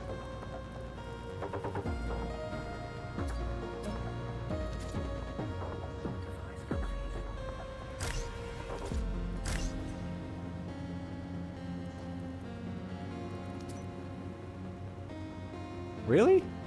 Oh, yeah, there we go.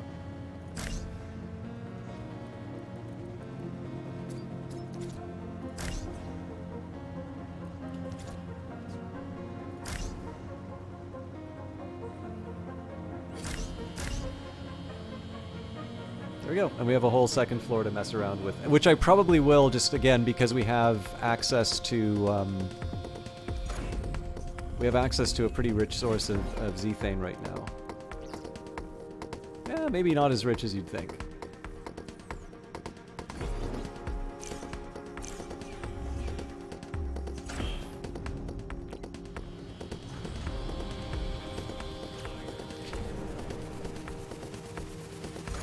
I don't know. I'll think about it.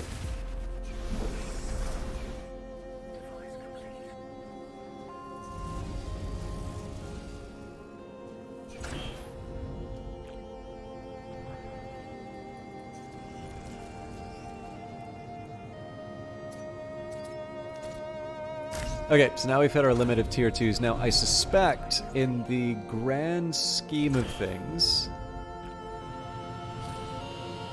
Oh, maybe not.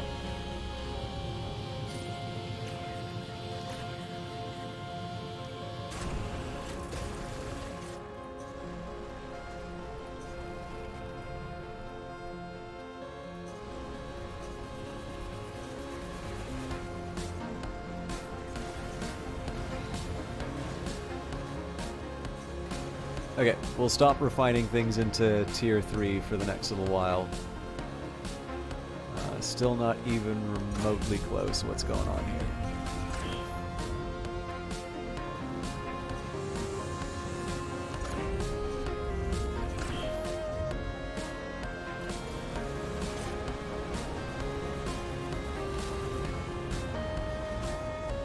Okay, there we go.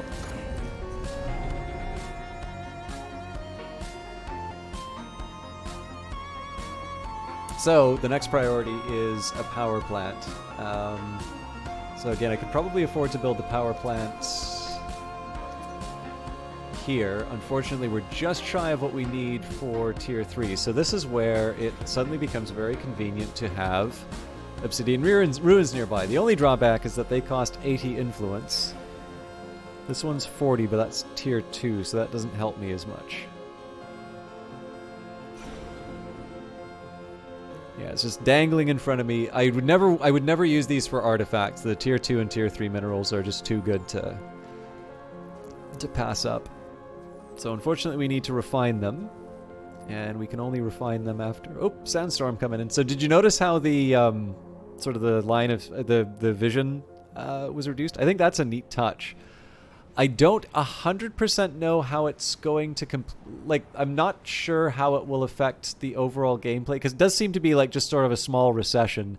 I suspect if you have a sandstorm and the rebels come in, that might hurt you a little bit, because you're not able to sort of anticipate their movements. But again, we'll wait till the events actually occur before I, before I speak too loudly on it. I think I'm going to try and get the artifact anomaly this time. It's tempting to go for the obsidian ruins, but a nice steady source of artifacts might be what the doctor ordered.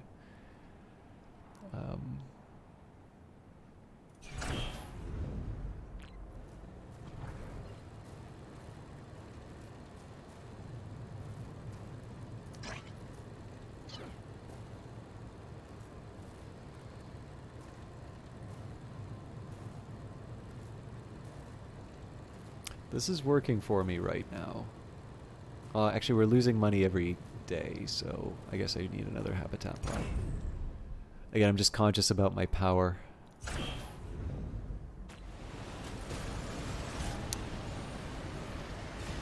well, they're working this no matter. Okay. Let's turn it on temporarily. So I have a little bit of power to work with. Not a lot, but...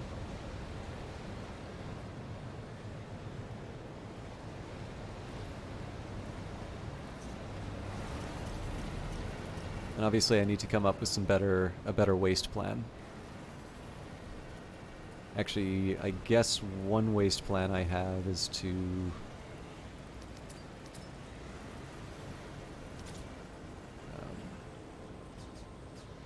Again, I'm gonna have to pay this all back at some point, but we can probably stick some waste receptacles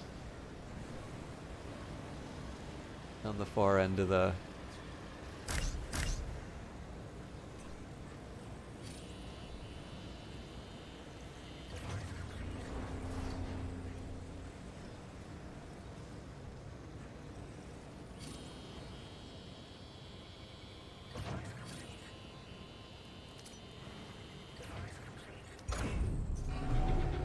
Again, this is all setting up for the power plant, right? So, just need 2 more tier 3s and then we should be good. Mind you, we're going to be running out of power pretty soon. So,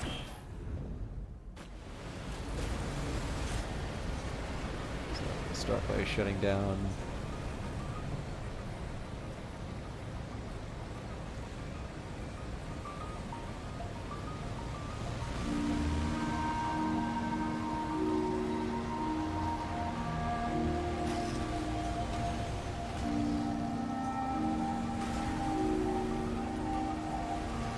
Okay, now we have enough for a proper power plant.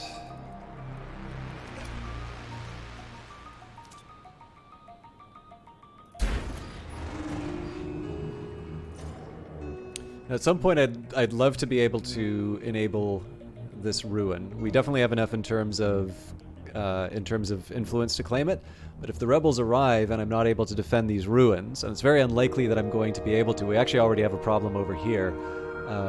You know, the game wants me to build a defensive turret, but there's no evidence at all that they're going to be attacking the things that I want them to attack. So I may have to choose a suboptimal placement for that turret just to try and stay alive. In the meantime, though, let's grab the artifact anomaly. Now, this is going to be pretty aggressive for the rebels. My net worth is going to go up by quite a bit depending on the number of artifacts that I have. But I don't want to be... Like, I don't want to pretend that I'm going to be ignoring the rebels forever, right? So we'll work with what we've been given. Put down another couple waste receptacles. Okay, so there's no point in having the tier 3 running right now, seeing as we don't have any tier 2 to feed it with.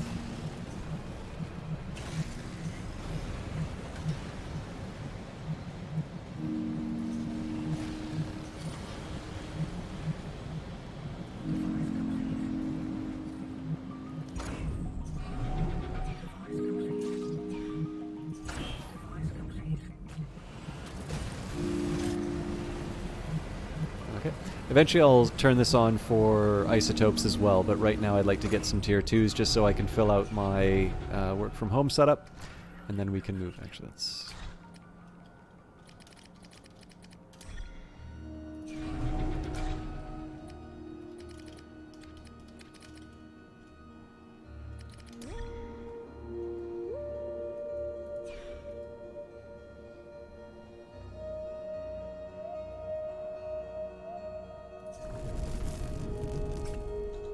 So this will give us some much needed energy, then we can just turn everything back on again.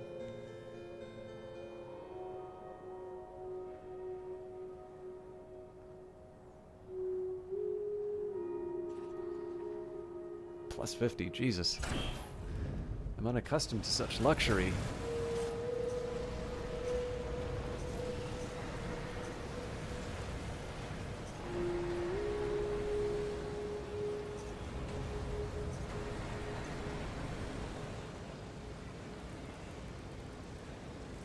Okay, still a lot of waste, so I really want to try and get on top of that.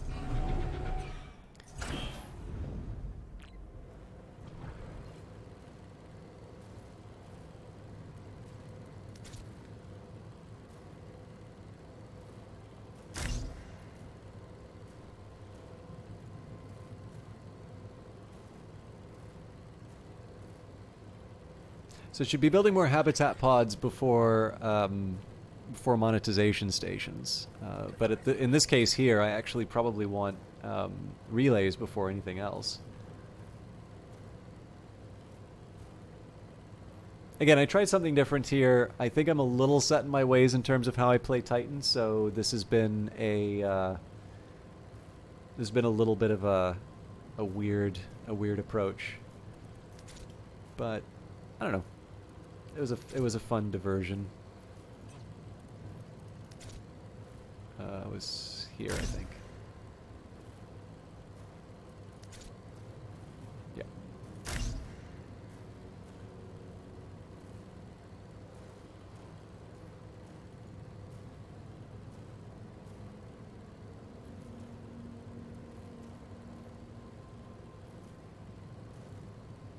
So eventually I'll try and put a worker conversion slot on the second floor. I'm not quite ready to do that yet, just because I don't know. There's just other priorities. Once I'm able to start paying for my workforce again, what I'm going to do is I'm going to focus a little bit on getting that turret done. Again, ostensibly, I'm still trying to follow the onboarding from the game, but. You know, not at the expense of doing things that I think are important, but because we're extracting those artifacts now, and because the rebel attacks are going to be determined by our net worth, we do actually need to start taking the defense a little more seriously. So I will. So the one thing is, every time I use those tier 2 minerals, I'm intercepting them and I'm stopping them from becoming tier 3s. Now I can afford to do that because, you know, I have jobs I need to fill. Like, there's inefficiencies that currently exist inside of the colony to begin with. But given that I've started that timer, given that I know that the rebels are going to be arriving sooner rather than later, I do want to at least acknowledge that once I deal with my cash situation, that I am going to need to. You know, I am going to need to build up to what I need. So we'll probably do at least another, like, what I'll probably do is put another habitat pod and a couple monetization stations down here.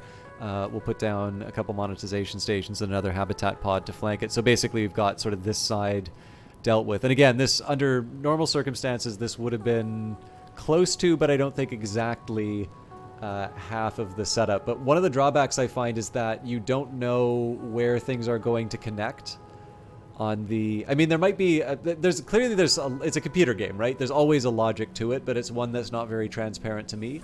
So I don't invest a whole lot early on when I've got half of a factory, because I'm not 100% sure where everything's going to wind up when the connection happens. So in this case here, we've got the resources that we need. I'm gonna invest where I can, and from there, we'll focus a little bit more on refining resources and preparing for the rebel threat. Also, looks like we're not doing too poorly with the level 3 or the tier 3 isotopes. I don't think it's enough to upgrade the headquarters. There is a good argument for upgrading your headquarters early because it does give you a broader view of the map. So for instance, I know here if I'm short on influence, which I kind of am, I can start working towards this upgrade. But again, once you start upgrading, it does get very costly, right? So you've got 108 isotope CUs, and we're not anywhere near that. In fact, I think there's a good argument.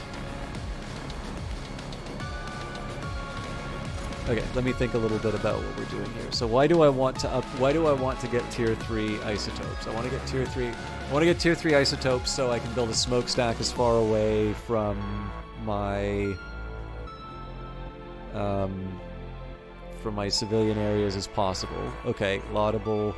Why can't I build a temporary smokestack in a place that's already generating pollution? And the answer to that is there's no good reason. I just haven't been doing it. So then the next question is, do I continue making this bad decision? And the answer should be no. But am I going to continue making this bad decision?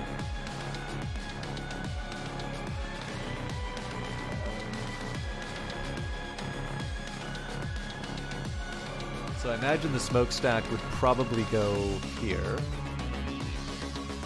Well, I suppose if it goes here, then that means that... Yeah, okay, this works for me. I suppose I'd maybe build it like horizontally. But yeah, no, this is fine enough for a smokestack. I might struggle a little bit to give it some power. Ooh, sandstorm. I trust you all to go to your music provider of choice for the appropriate music during Sandstorm, but unfortunately that option... Oh wow, that really does look great as that comes in.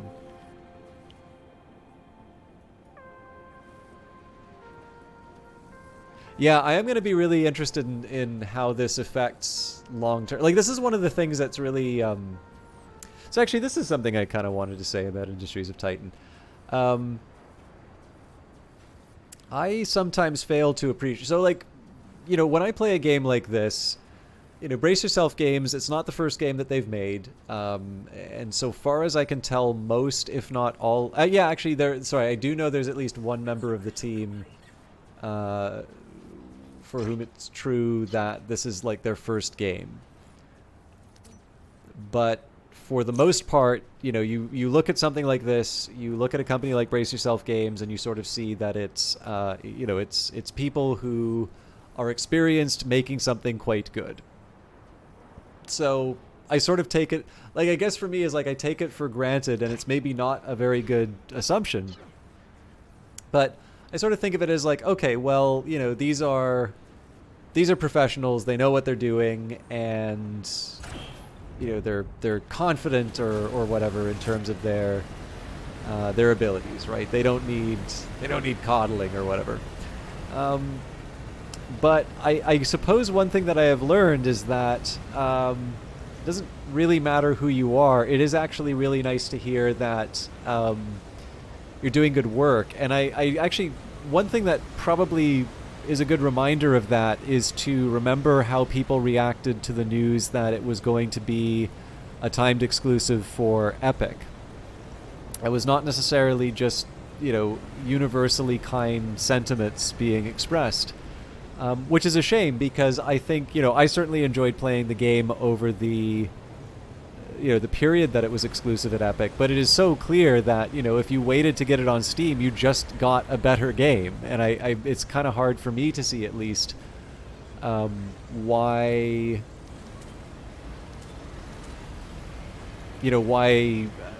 like what the complaint is. Like, obviously the game is quite good, so one of the reasons I'm saying this is that I was given a chance to. It's kind of a reminder of that factor, and I guess there's two reasons why I was mentioning it. One was because of the sandstorm. So again, I look at this and I say it's like, okay, well, like one unit line of sight penalty, that doesn't seem all that severe for like a major. I mean, this just looks cool, so I'm happy that sandstorms are in here just for that. But it sort of feels like the visibility penalty that comes from sandstorms and snowstorms doesn't seem to have a whole lot of teeth. But the one thing that I don't know, and I'll really never be able to appreciate until it comes out, is how this is going to interact with things that will appear in the game a little bit later. Now, again, that's not to be an apologist for every single decision. Like, if something isn't working in the game, I think I usually say as much. That's definitely more than one tile, but yeah, as you can see, like I'm not really feeling the teeth of a sandstorm right now. It's mildly inconvenient, but I'm able to make my plans. In fact, I see that there's a mineral resource, which will make it a little inconvenient for building civilian buildings over here. But again, we're nowhere near getting that done, so that's neither here nor there. But what I did want to do out of this digression is, because I was reminded of the value of that, I would actually encourage you, if you've not done so, if there is something that really works for you about this game, or just generally there is, however you want to express your appreciation, I would highly recommend, again, the brace yourself is not that hard to get in touch with, whether you do it on the Discord or whether you send an email or whatever. If you like this game and you've not said so, or maybe even if you have said so but you haven't said so lately, I think it would actually be very much appreciated if you said that to them. There are, in fact, again, like I said, for me, I was like, they're super pros. They don't have feelings. They do this every day. They're titans standing astride the world. But I don't know. This is definitely a pretty special game, and it's why I do little things like just going again from the tutorial at the start, because it's kind of neat to see what this game is like after so much development. Again, I was talking about how I take so much for granted now. It's kind of neat to see how the game sort of onboards me. And obviously at this point, like, I'm just taking my time on the turret, getting everything built. I should probably think about building, transport hubs and such. That's going to be a hard one though, right? So because I built the energy pylon here, it was really the only place I could build it. I suppose theoretically I could have killed this. Actually, you know what? Maybe that's what I want to do.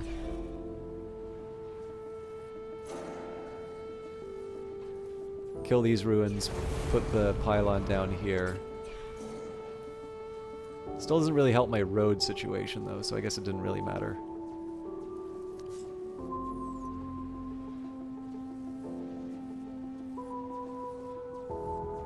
I'll work it out later.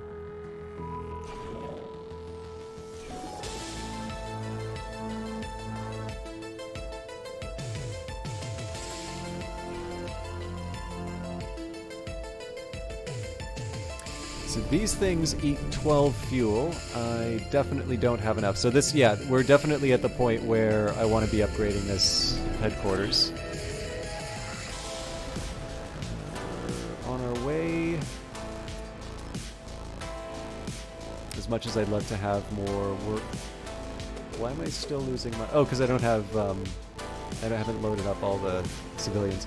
I'm going to put down a couple more waste receptacles just in anticipation.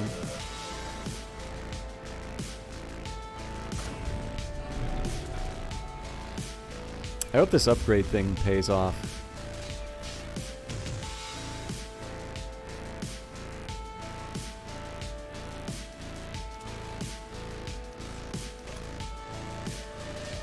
Oh, it doesn't reach. Alright, well.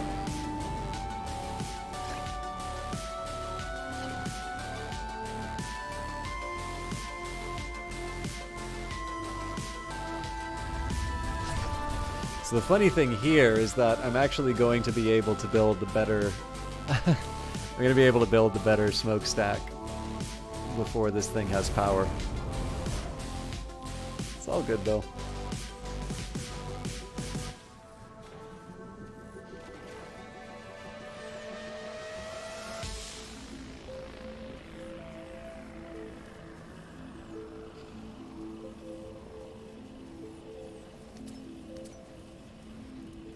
So to build the defense turret, first of all we need the credits to afford it.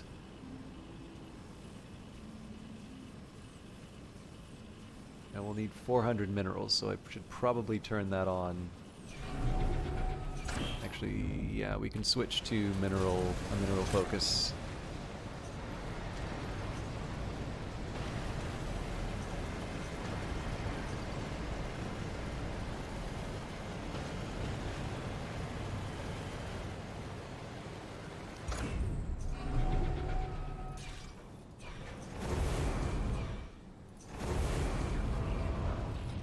Yeah, so we've at least got some kind of waste destruction underway now, but it's... that's going to be a long road.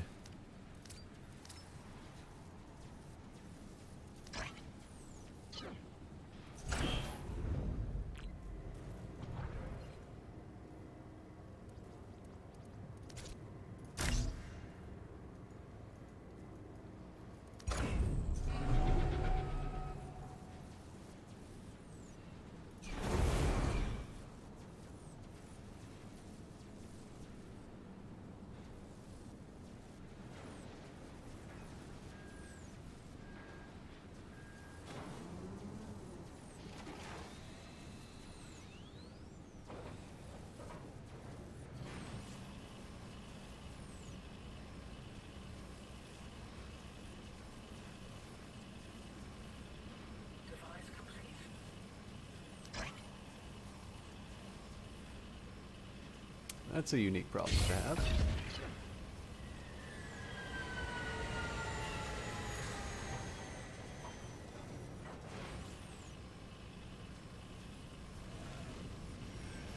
So this will hopefully bring us back to, yeah, it's going to be very slow profitability, so I definitely want to build up the office. But now that we've got the extended range, we should be able to put a smokestack even further away from the civilians. And I mean, we'll have things like fans and all of that to protect them, but one step at a time. Can you build waste receptacles blocked like that and still work? So yes, because the apparently part of the worker configuration is apparently extendable arms. So I believe that would be... Sorry, wrong building. There's definitely a suggestion that this is something of an exploit. I believe the finished version of the game, it is intended that this will matter. As it happens, the way that I built this was that this used to be sort of surrounded, and then there was a storage container. So I built these first, then they got filled up, and then I built these. So I built them as stuff got filled. I'm not going to argue that it's a good way to build the waste receptacles. Like, these are basically going to get... I'm going to demolish these as I can. But for the time being, you know, I gotta work with what I've been given. We're running out of space. There's too many tier 1s.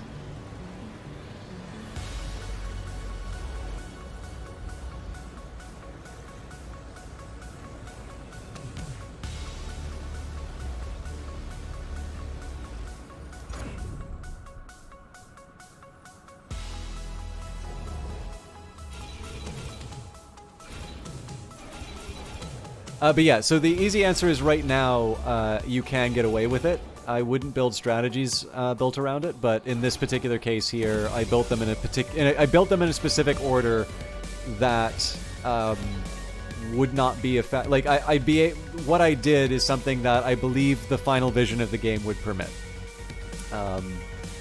But again, like it's more of a convenience than anything. So what I'm going to do here is I'm going to build this smokestack, then I'm going to build another smokestack over here, and then we'll dismantle this one.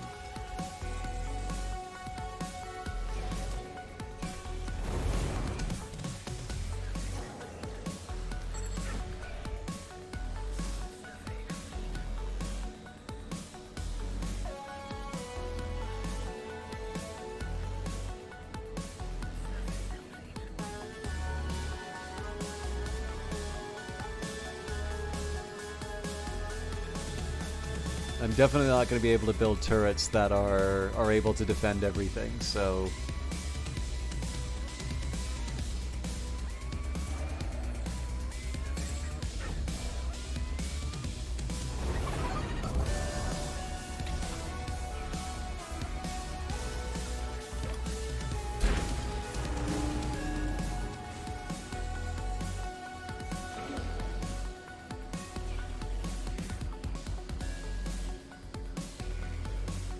I'm not too worried about this. We'll get all the minerals back. Right now, I just want the cash so that I'm able to get a transport hub to start moving this trash at a good pace.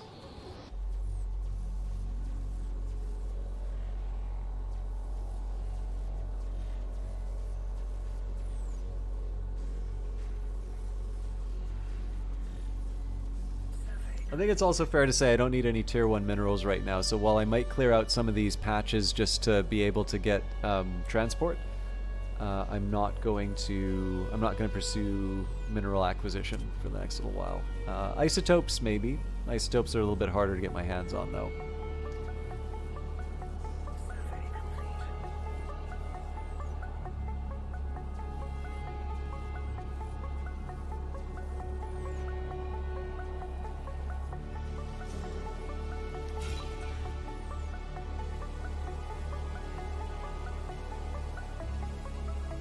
So again, I won't build a second smokestack quite yet. We're just laying the groundwork. The real key right now is to get a turret up and running. So in terms of the things that I need to defend with my turret, this, because it's an activated tank and a fuel turbine, my smokestack and the energy pylon. I've got 2 factories that are connected, which means that they're less defensible. In fact, I might just demolish work from home if we get too close to the rebel attack. And then, of course, headquarters, because if you lose headquarters, it's all done. I think probably what will happen is I'll put my turret down somewhere in this area, because it's defending the fixed things that can't go underground. But again, it may mean that I dismantle this particular building.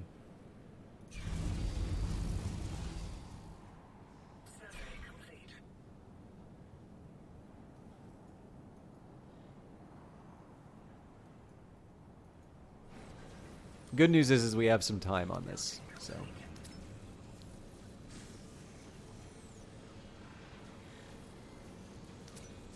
I think I'm still going to keep pushing the tier 3.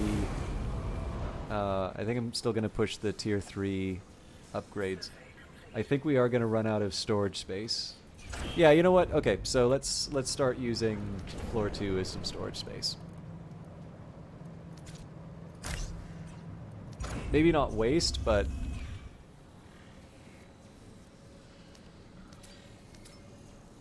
just saves me the trouble of dealing with it later. I will want to consider taking down these ruins reasonably soon as well, just so I can get the other fuel turbine up. But again, if I'm going to have a defensive turret somewhere, I need to make sure that it's I need to make sure that the coverage is there.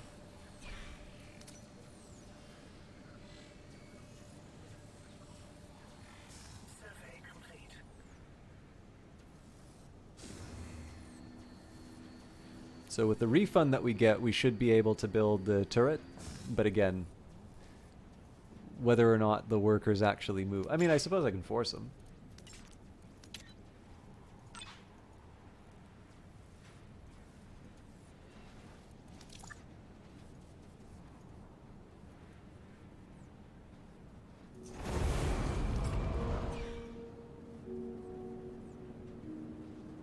So turret's priority 1. Then we'll get our finances back to where they need to be, just so we can get some waste transport taken care of. I think... Okay, let me just work out how the roadway is going to look. So ideally I'm going to have a road that goes from this building to the smokestack, which would mean I want to clear this out. Yeah, and then if there's going to be a smokestack here, so I want to at least get this minerals patch worked. Again, I don't want to exactly load up on tier 1 minerals, but it's better to mine them than just, you know, just blow them up. These will be easy to turn into artifacts, so I'm not too worried about that. And again, at some point, we've got 4... Okay, so that's going to be 100 extra minerals. That'll be more than enough for us to get a defense turret up. But I am going to need the cash to convert it. Actually, with that in mind, let's just unlock the council hall. That way we'll be able to request credits when the time comes. I'm not going to trade them for artifacts. I kind of need those, but...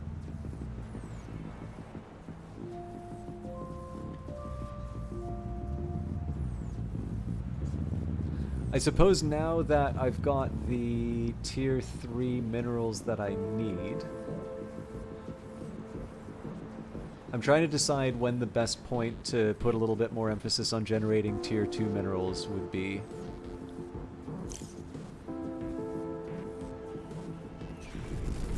Let's maybe say 600? Yeah, at 600 construction units of minerals, I'll switch it to tier 2 only. I guess we can upgrade some tier 2 isotopes to tier 3. Or just turn the thing off. I want to make sure that I have sort of enough in reserve to be able to build a second fuel turbine or a second energy plant.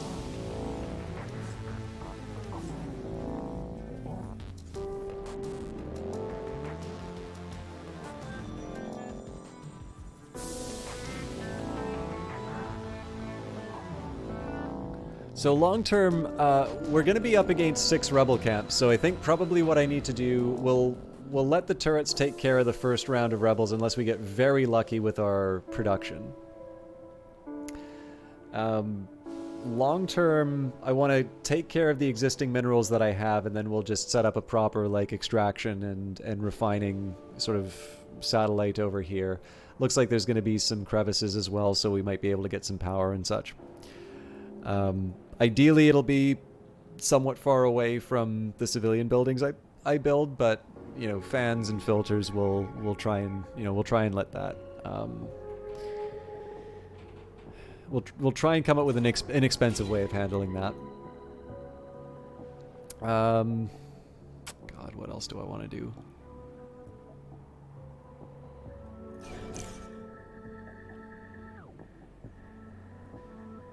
Yeah, so I'll wait for one more tier 3 to come up, and then we'll reconfigure the factory. But yeah, so eventually there's going to be specialized mineral refining. Actually there's going to be specialized refining for both. And again, it's not an ideal location because the pollution that both of these generate is not going to be great for the civilian buildings. But the civilian buildings are a little bit more robust to pollution, as well as... Oh, we are out of... Oh wait, no, I wanted to try and keep the waste receptacles. Okay, so there's a couple things I want to do. So step 1, I'm going to turn on the isotope module, I'm going to turn off the mineral module. And I'm going to leave this isotope module for now because I do want to generate a bunch of tier 2 minerals, mostly so I can start doing this stuff. Not quite how I wanted to do it. So of course the ideal for me is going to be filling out work from home, but again I do want to make sure that I have enough space for sort of the waste generation.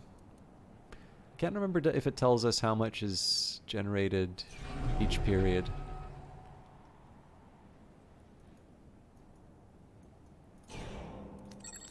Again, we're preparing this roadway for smokestack. I'm going to start by building the habitat pods.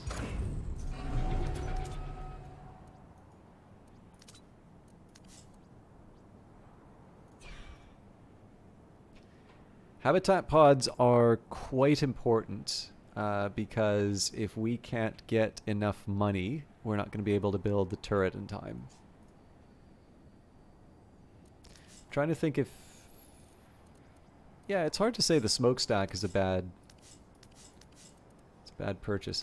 I think what I am going to do, though, let's do dedicated workers. So 1 for cleaning waste. I'm okay with 1 for transport. Ooh. I did not think that we would be running low on workers, but we are.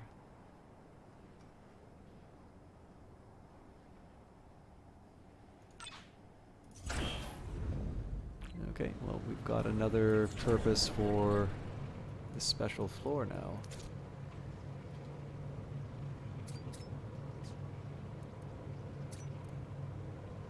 It's a little overkill, but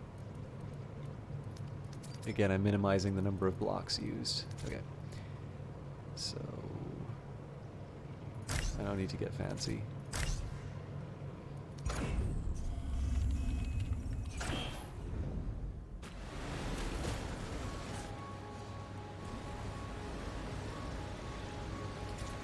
Knowing that we'll be building some more workers, I will get a couple more waste receptacles down. And then we'll just keep working on work from home again.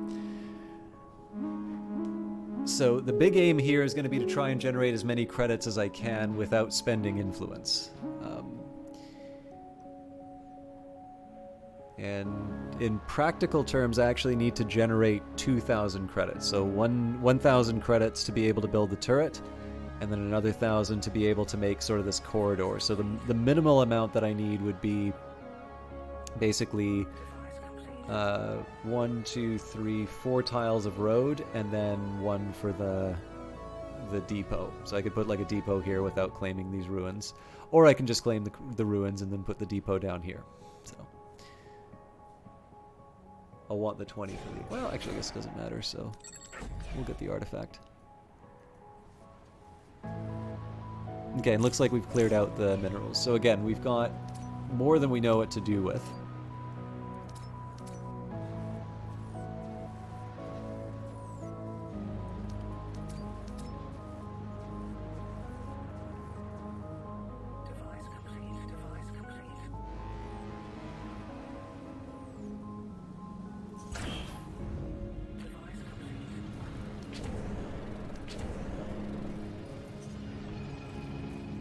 Right, we didn't pay our employees, so I need to work on that.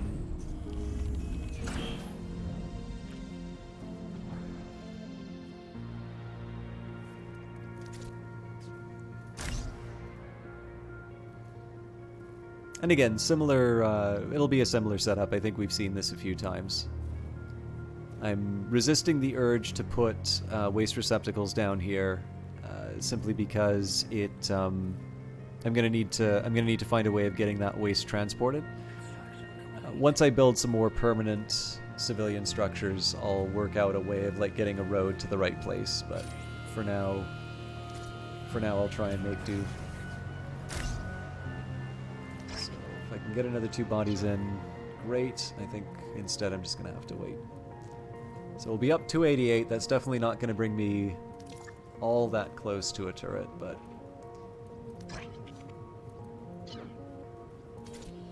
Slow and steady.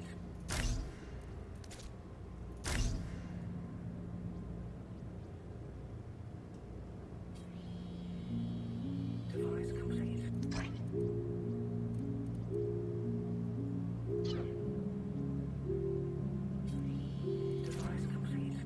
So this is going to seem a little weird that I'm focusing only on habitat pods for the first bit. It's mostly just so I can maximize the number of, basically maximize the chance of getting a ship that will let me bring workers in. So in addition to these two, there's one more habitat pod I can build on this side and one more habitat pod I can build on this side. So leave space for the monetization station, same story over there. I'm going to need to build the relays. And then the monetization stations do matter, but they don't matter as much as getting the option to bring the ship in.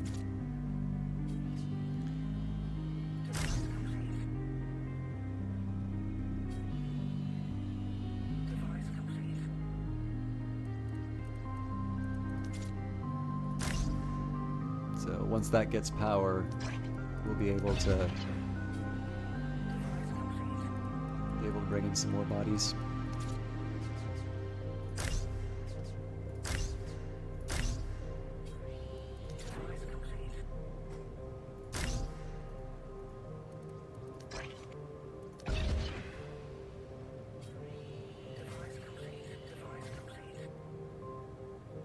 Okay, so we're up to 18 citizens.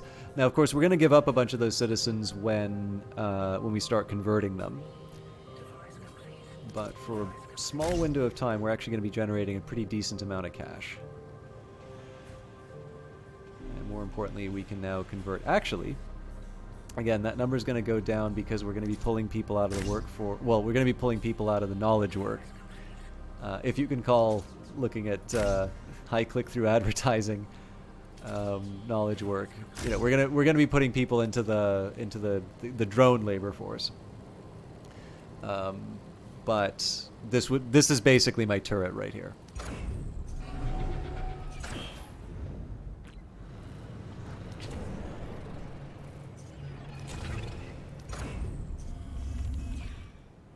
So as long as we can go one more day without angering the rebels, we should be in good shape.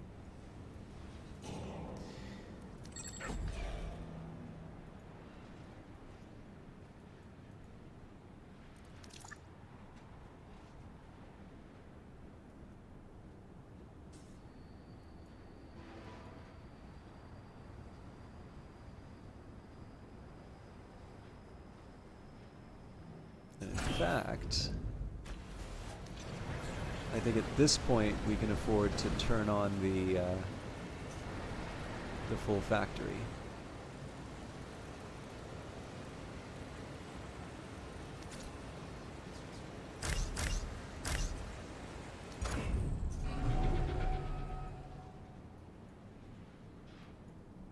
So the hope here is that in addition to the turret, we're going to be able to expand the energy plant and the fuel turbine and such. Whether or not that works is a whole other question.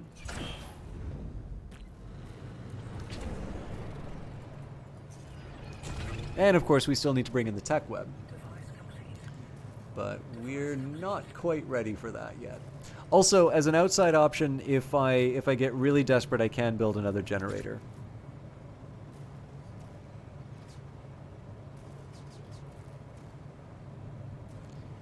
Guess I could stick a battery there.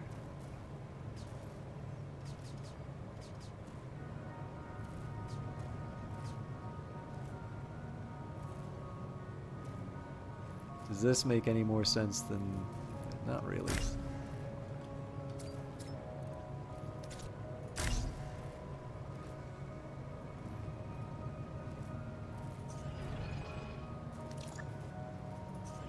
So yeah, here we're just going to fast forward. There's really nothing for us to do here except convert some people and try and earn as much money as we can before the rebels show up to destroy our hard work.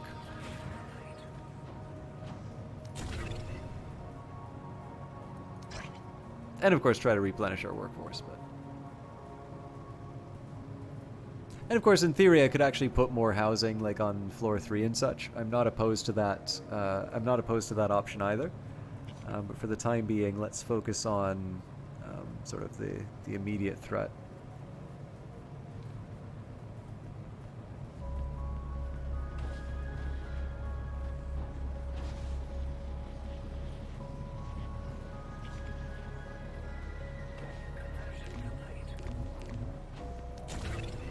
So this surprises me a little. Oh, no, no. Yeah, we're still off by 1. So again, notice here we're down to projected daily earnings of 835. So now it's a little more dicier as far as the turret's concerned. We should be fine, but where I can, I do want to make sure that I'm bringing those ships in.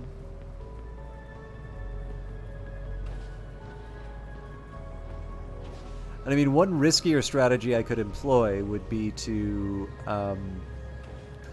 not build the turret until I see where the rebels are going, and sort of hope that whatever they're targeting lasts long enough to be able to, you know, take them on. That's probably a little too savory for my, you know, my weak constitution. But it is a potential option.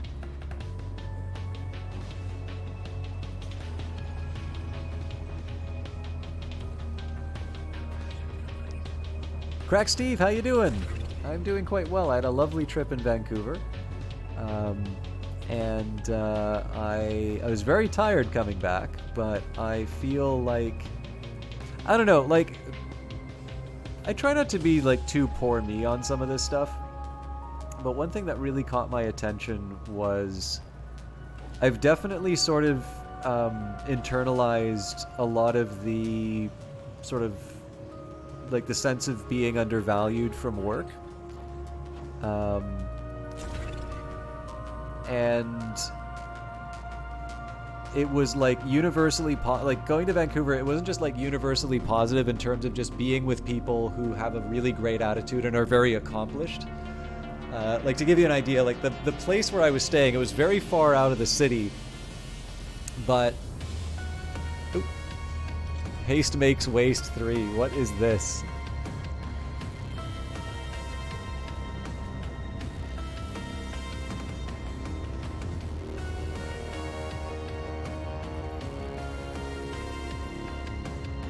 Where are you, damn it?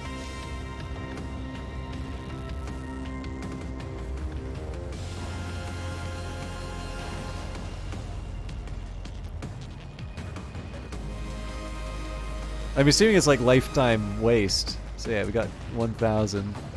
Oh, here we go. Oh, burn, burn 10,000 waste. Okay. What about making the waste? There we go. Yeah, generate 10,000. Wait a minute, how did I burn more waste than I generated? Let's not ask the question. But yeah, anyways, so talking with a prof, there was some like data ideas and just some things that I've been working on where the reaction was like really, really receptive. It was really encouraging. And then on top of that, or yeah, sorry, I was talking about accomplished friends. So like the place I was staying, it was a little far out, but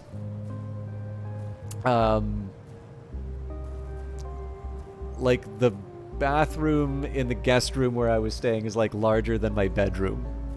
So like, again, just a really nice place. You know, I ran into so many nice people. I met a whole bunch of people for the first time, like people who I'd only known online.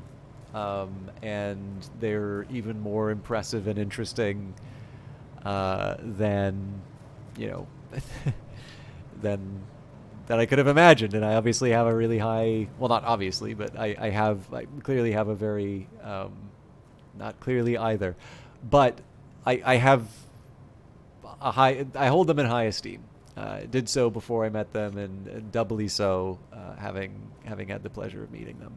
And, you know, again, across disciplines, it was like a classics professor to some game developers to, you know, people who I haven't seen in 5 years and are just, you know, good friends.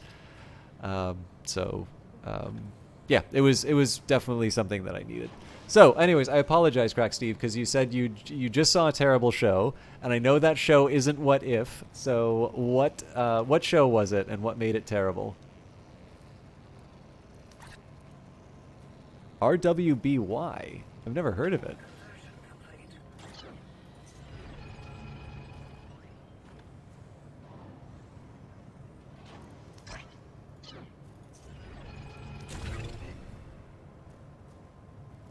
Ruby, okay.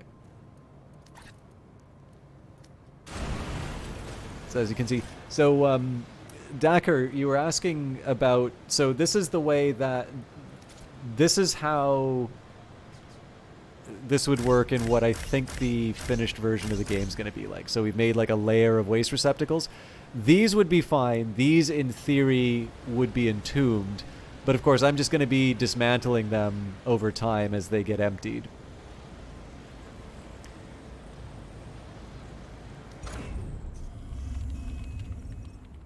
And we should be fine as far as building a defense turret, but...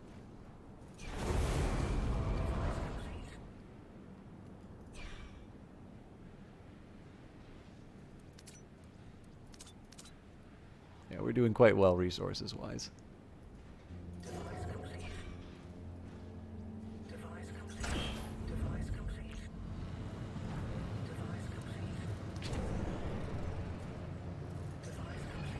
So if I can, I would like to, get some more bodies in. But, its first 3 seasons were not very well animated, but entertaining. Season 4 through 5. Oh wow! So it's a long-standing show. It's just bad. Season 6 through 7 was okay, and 7 presented a moral dilemma that is not treated fairly by the story, and season 8 ruins the dilemma.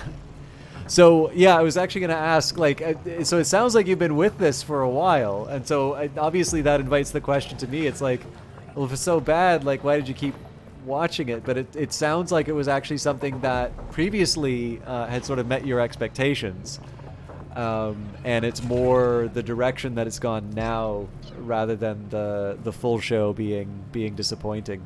Have they said anything in terms of the long-term viability of the show? Is it something that's in its final season, or is this something that can be, I don't know, is it something that's going to get turned around as time goes by?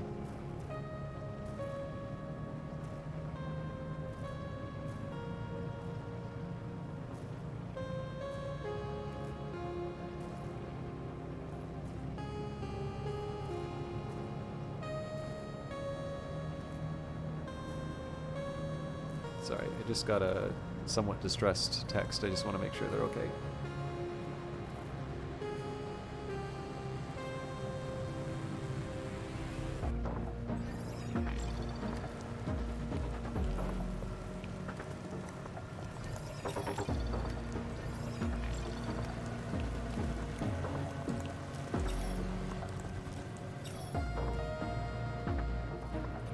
So I'm a little curious why this... Oh, you know what? I bet I know why. Oh, maybe not. Okay. We'll free up a worker for sure. Yeah, it's pretty clear why there's a lot of clean waste jobs right now.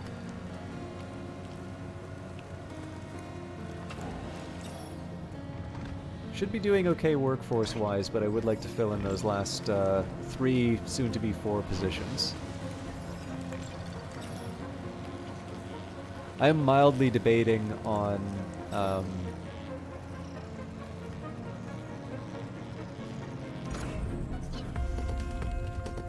building another. I think in this case here, I'm just gonna buy the defense turret and lock that in. Okay, so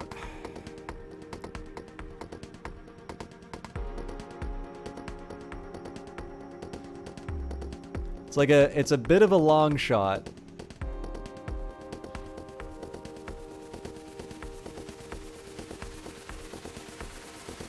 This sort of affords me the most coverage of the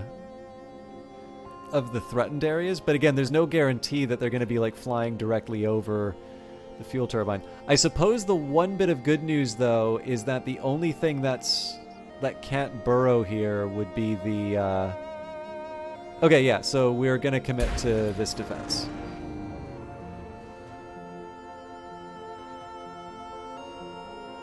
Oh, I see. So they had a big transition in terms of the creative team.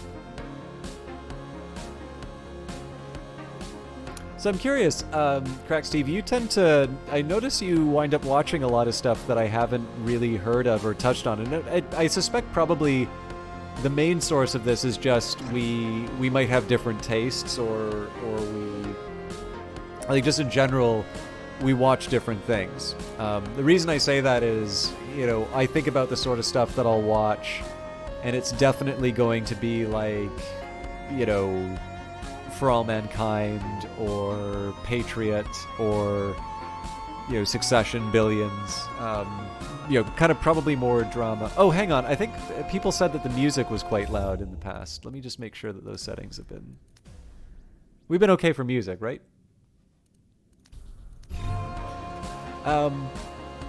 But yeah, I'm just kind of curious, like, so where do you find the stuff that you like to watch, or don't like to watch in some cases? How do you find out about new things you're interested in? I could open that up, you know, to everyone, by the way. I'm you know, but I know Crack Steve in particular kind of comes in with a few different shows to talk about. Mostly luck? Okay. Yeah, I'm kind of lucky that people recommend a lot of stuff to me. So I like it. So number one, it actually really helps me in terms of finding out what other people like. It used to be the case that I could sort of claim to have seen, like, maybe not everything, but quite a bit. And I think with the rise of the streaming services, I don't think it's really possible to do that anymore. But furthermore, I don't subscribe to everything. So, you know, I'll maybe on an ad hoc basis check out something, but I definitely definitely don't have like a really close connection to a lot of shows. I'm just trying to think of which of these do I want to... So, Founder, you probably noticed that our waste problem is getting pretty serious. Well, no need to fear. Waste management is here, etc., etc. Our citizens and our factories are all producing waste. You could let the trash pile up, but it's better to get rid of it. Citizens prefer it when our buildings are clean. The council likes it when we keep it tidy, too. The easiest way to disappear all this garbage is to build a smokestack. You can find it in the city construction menu in the city view. Yeah, so this is another interesting one. Hello, Founder. Your employees are working hard, but are they working efficiently? You can use the Employee Management panel to choose which task they will complete first. Access the Employee Management panel, then drag and drop items in the task list in any order you please. They'll complete tasks in the list starting at the top and working toward the bottom. It's always a thrill to transform employees from aimless drones into focused, empowered laborers. Your turret will suffice, but if we really want to hit the rebels where it hurts, we'll need a shipyard. In the shipyard, we can manufacture military-grade combat-ready vessels. But each shipyard can only support a limited number of ships. If we want more birds, we'll need more shipyards. Simple as that. Try building a shipyard now, and we'll have birds in the sky in no time. Probably not in time for the rebels to arrive, though. I'll try.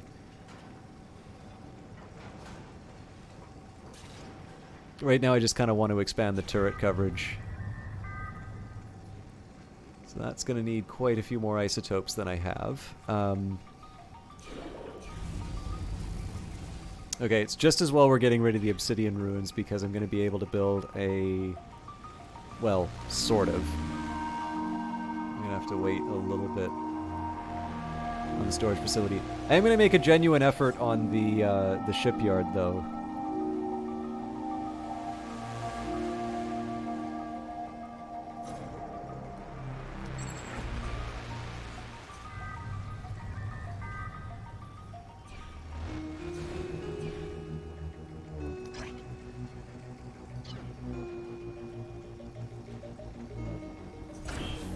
So I'll say maybe let's turn off the tier 3 minerals for a little bit.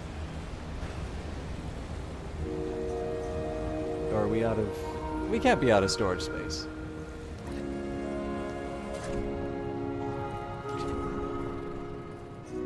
Yeah, no, we're fine.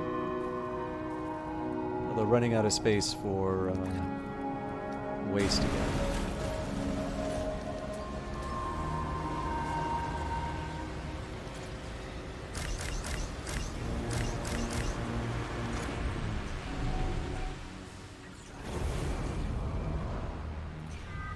With my turret coverage, I can probably afford to build a second smokestack, but it's better that I think it's better that we confirm where we are with the rebels rather than leave that to chance.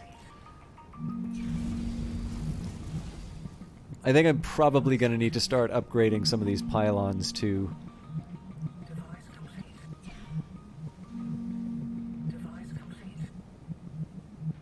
Although maybe not before the... Oh, this is interesting. So I just got a welcome to the chat rooms. The last thing I saw was from Crack Steve, recommend the show's first 3 seasons. If anybody's been chatting and I've not been responding to you, again, this happens occasionally. That's definitely not intentional on my part. So if I've been ignoring someone, I apologize. That's definitely not that's not a choice. And if there's something you feel I missed, definitely feel free to speak up.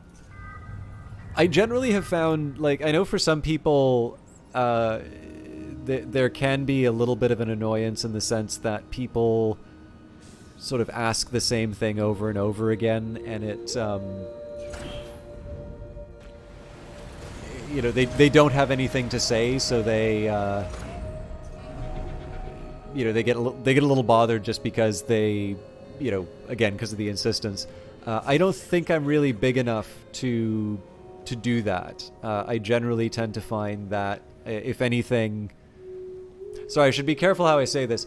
It's not that I feel that chat is particularly idle, but in general, I find that, if anything, I am able to address everything rather than, you know, finding that I'm missing, or like that people are saying too much. I don't want to say that people are saying too little, because that, you know, it's my job to do the show, and you know, your job is to watch if you want. But yeah, no, I do need to offer, you know, a small comment every once in a while if it seems like the stream is not recognizing chat. I remember one thought throughout season 6 through 8 was main characters are just villains acting like heroes. Well, I mean, I suppose for some shows there's I mean, so like obviously Breaking Bad is a great example of something where you know, someone's bad behavior becomes you know, becomes a worthy drama. But I think I know exactly what you're talking about. So like I might be missing the point. So I do need to admit one thing here. I've only experienced God of War through Johnny Big Time. But I remember watching him play like some of the original ones. And I remember finding Kratos an incredibly unlikable character. I seem to remember this like one point, and like it kind of bothered me a little bit about what I was seeing. So like there was this, I'm not sure who it was either a priestess or like someone in a harem or something like that. Anyways, like this, you know, woman who's wearing something that barely qualifies as a garment, and you know, like Kratos kind of drags her across and like uses her to sort of prop up a gear or something like that, and then he goes and gets the thing that he needs, and there's like the sound of her like being crushed by this gear when he accomplishes what he wants. And like I sort of get what they're trying to say, right? You know, this guy is such a badass. He, you know, his family was killed and he's angry at the gods, and so, you know, human life means nothing to him. But like I remember my reaction to that, and I was just kind of like, you know, screw this guy. Like, you know, I don't I don't care whether or not he gets what he's looking for. Like this guy's a bit of an ass. Which I suppose is a bit of an understatement. So I sort of see what you're saying. Like there are two ways of seeing sort of these anti-heroes, which is you can sort of see, I don't know, the solemn like there but for the grace of God go I sort of, you know, cautionary tale. and then you have, you know, for me at least, and again, like I've said, God of War is clearly a very successful franchise, and I understand in the new one, the writing is very good. I don't know what people think about the earlier ones, but yeah, no, I kind of relate to what you're saying. Like there can be interesting ways of having otherwise unlikable characters, and there can be really terrible ways of doing that.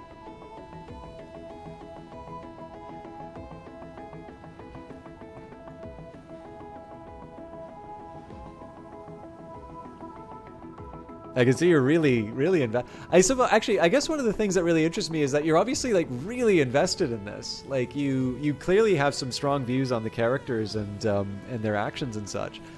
But it also seems like it's been that way for such a long time. So I have a bit of admiration, I suppose, for you sticking it out that long. I think usually, like my prototype is The Hobbit.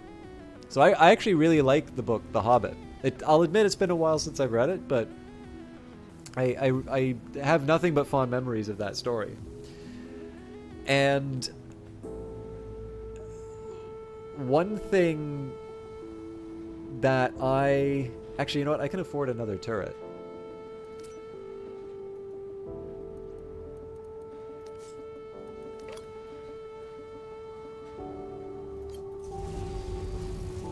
Ooh. Yeah, I'll have to...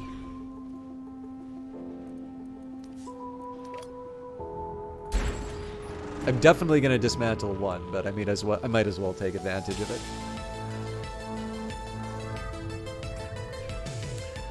But yeah, so I watched the Peter Jackson film. I thought The Lord of the Rings was very good. Controversial opinions abound tonight. But I felt like the movie wasted my time. I really did not... Like, I didn't dislike any one moment, but I felt like I just sat through a 3-hour trailer for 2 other movies. And I was very much of the opinion that, while it might be the case that the rest of it is very good, that I would probably never know, because I frankly didn't want to wait that long to see how it all turned out, and that I could enjoy the story in the printed form. So one more season goes wrong and you're out. A lot of the fan base feels the same way. Fair enough. But yeah, my threshold for... It's kind of funny, actually. For a lot of movies, I tend to be... I very rarely, like, shut something off or walk out of movies. I will usually stick it out to see where it goes. But I do know for myself... I've got just such an abundance of materials that I'm going to... Oh, really? I'm out of tier 2s, huh?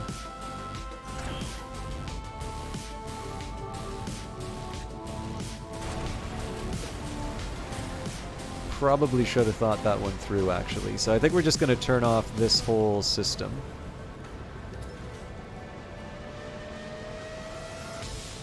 Actually turn off the minerals for a little while, too. I guess the thing is I don't have a really good source for new isotopes for the next little bit. I mean, it is what it is. I'll have to live with it. I got my 20, so get some more artifacts. I guess if I want to build my shipyard...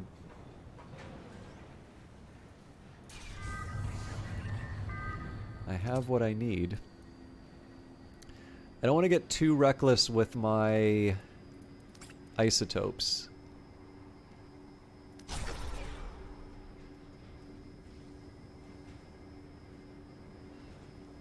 But the rebel attack is imminent, so I think at least taking this up to a tier 2 makes sense.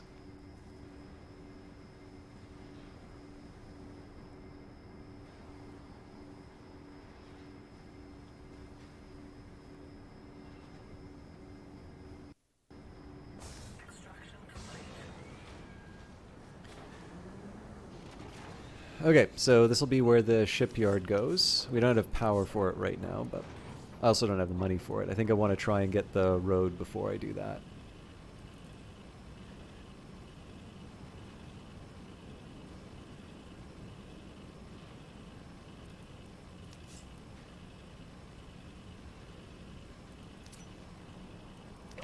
And now we can definitely afford to have some reinforcements on the energy plant. Oops, sorry about that.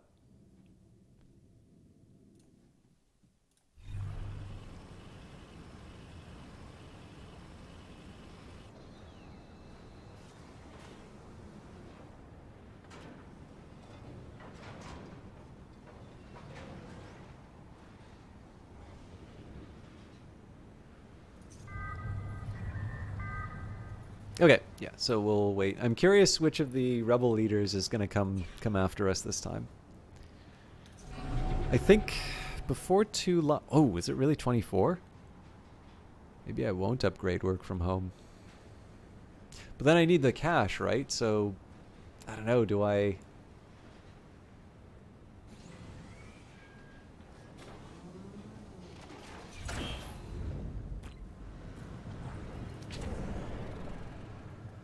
Let's see if I can do...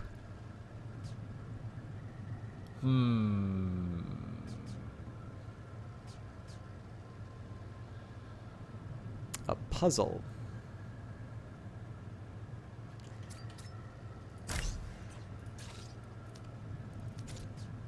So I'm just going to kick around some ideas right now. None of this is permanent.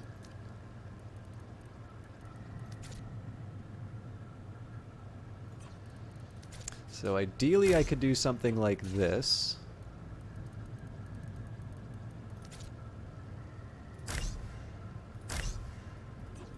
Okay. Well, I mean...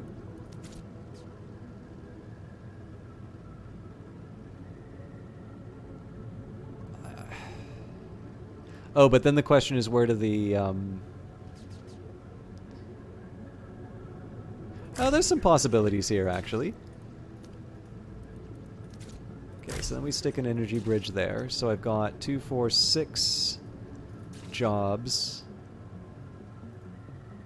Sorry, so I need a total of 4 more monetization stations. That should be Child's Play. Oh, maybe not. So I need 4 more.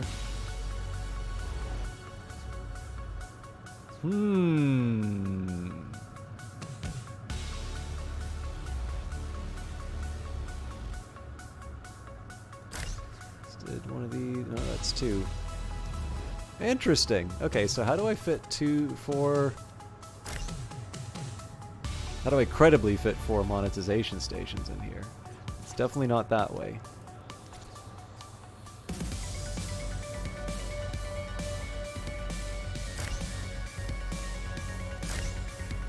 Interesting.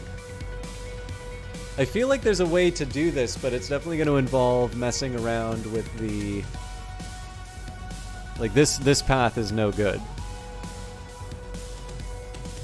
Fortunately, I don't need to commit to this.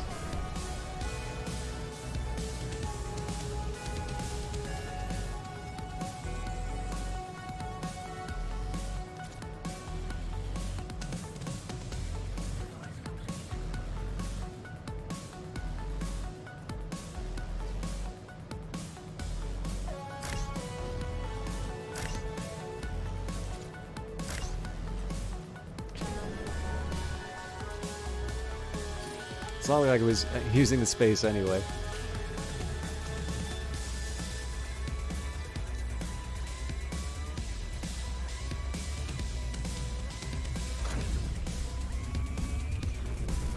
Ooh, can I afford this?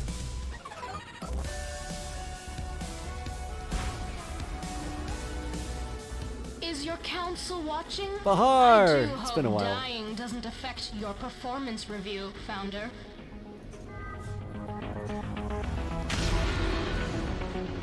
This is gonna kill my grid for a bit, but we can turn off a turret as soon as we know what direction they're coming from. So this would be a great case where the sandstorm would really hurt me. Oh, we really did not make a lot of... Okay, so we'll turn this one off.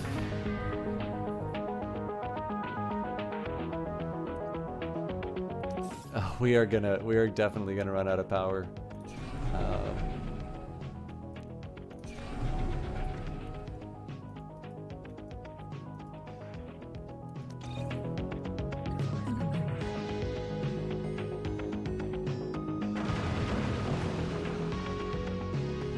No!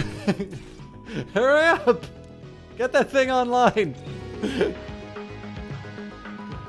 Oh, that was such a mistake to do that the time I did.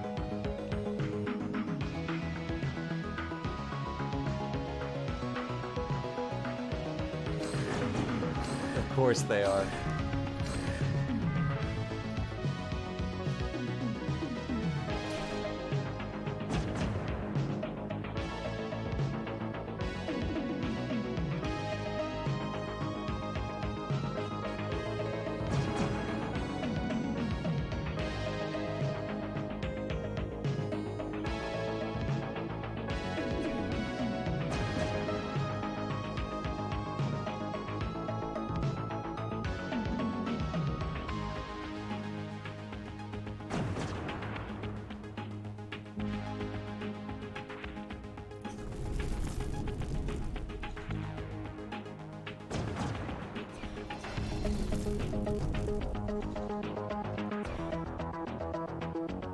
Okay, we're still a little shy on the energy, but...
Not too tired think to we'll- put up a good fight, I think we'll see. dismantle this Never one for a mind. start. This only makes me more determined to beat you.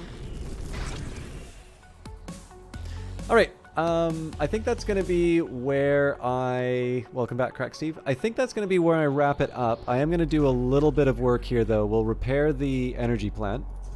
I'll turn this thing back on. We'll at least get that fuel turbine up and running and the smokestacks connected. And then what we're going to be working on for the next little while, so obviously getting a shipyard up and running. That's a pretty high priority. I definitely want to get that roadway going. We'll probably be able to afford it, although I'm probably going to have to stiff my workers, but capitalism, right? Ooh, actually, doing that repair might have just sunk me on that. That's probably better to repair the... But oh, here's a neat idea. So what if our energy plants... Man,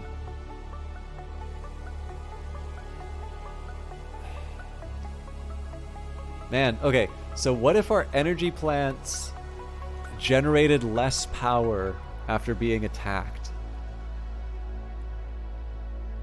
Like if they're damaged. That would make rebel attacks that hit your infrastructure really vicious. Interesting. I gotta think about that a little bit. Oh, we can bring more people in. That's good. I do think I need to save up for an isotopes patch. We don't have a lot of sources of new isotopes. I think I've already wiped out my... Actually, no, there's a few more over here. So,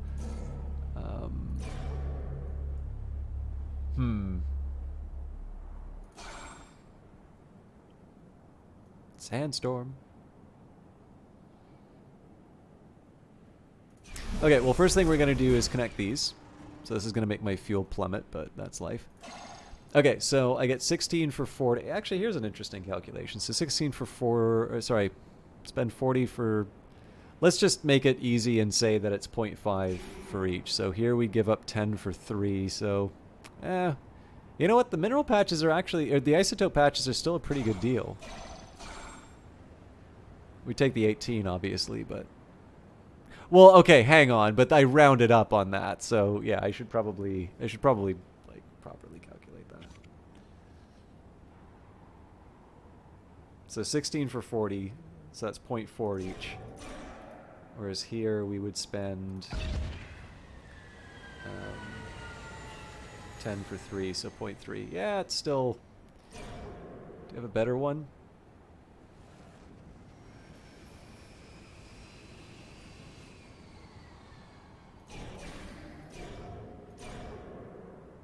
Yeah, man.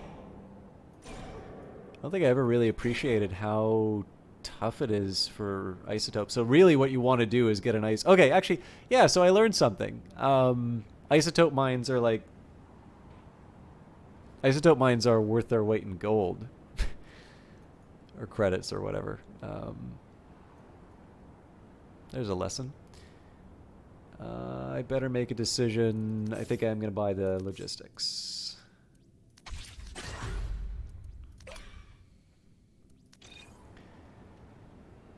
So this is, yeah.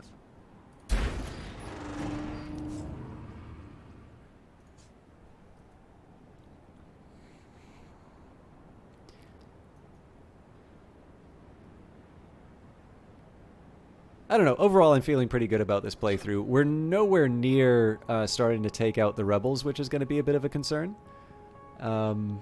Hopefully this thing turns on so we can see how screwed we are as far as energy needs go. Okay, good.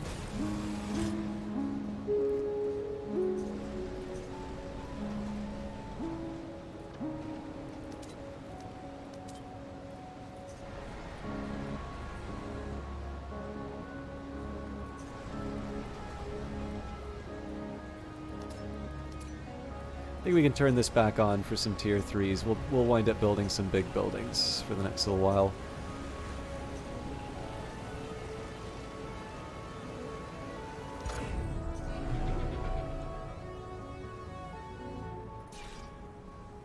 Okay, so we're generating surpluses. I probably need to boost up my energy storage sooner rather than later. This is sort of covered. You know what? No, I did say I was going to drill an isotopes patch, so we'll work on... I'll worry about that first. Last thing I'm going to do is just connect up the smokestack to the transport hub.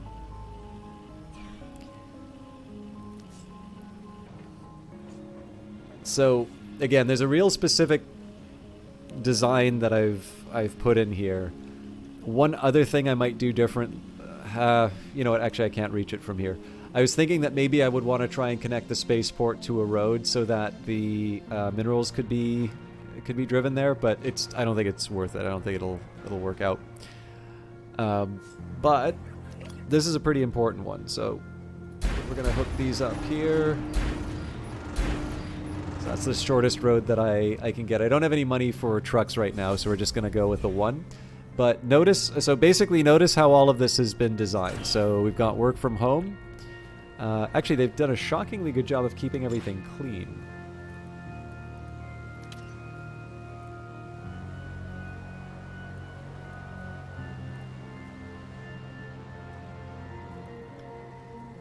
Excuse me.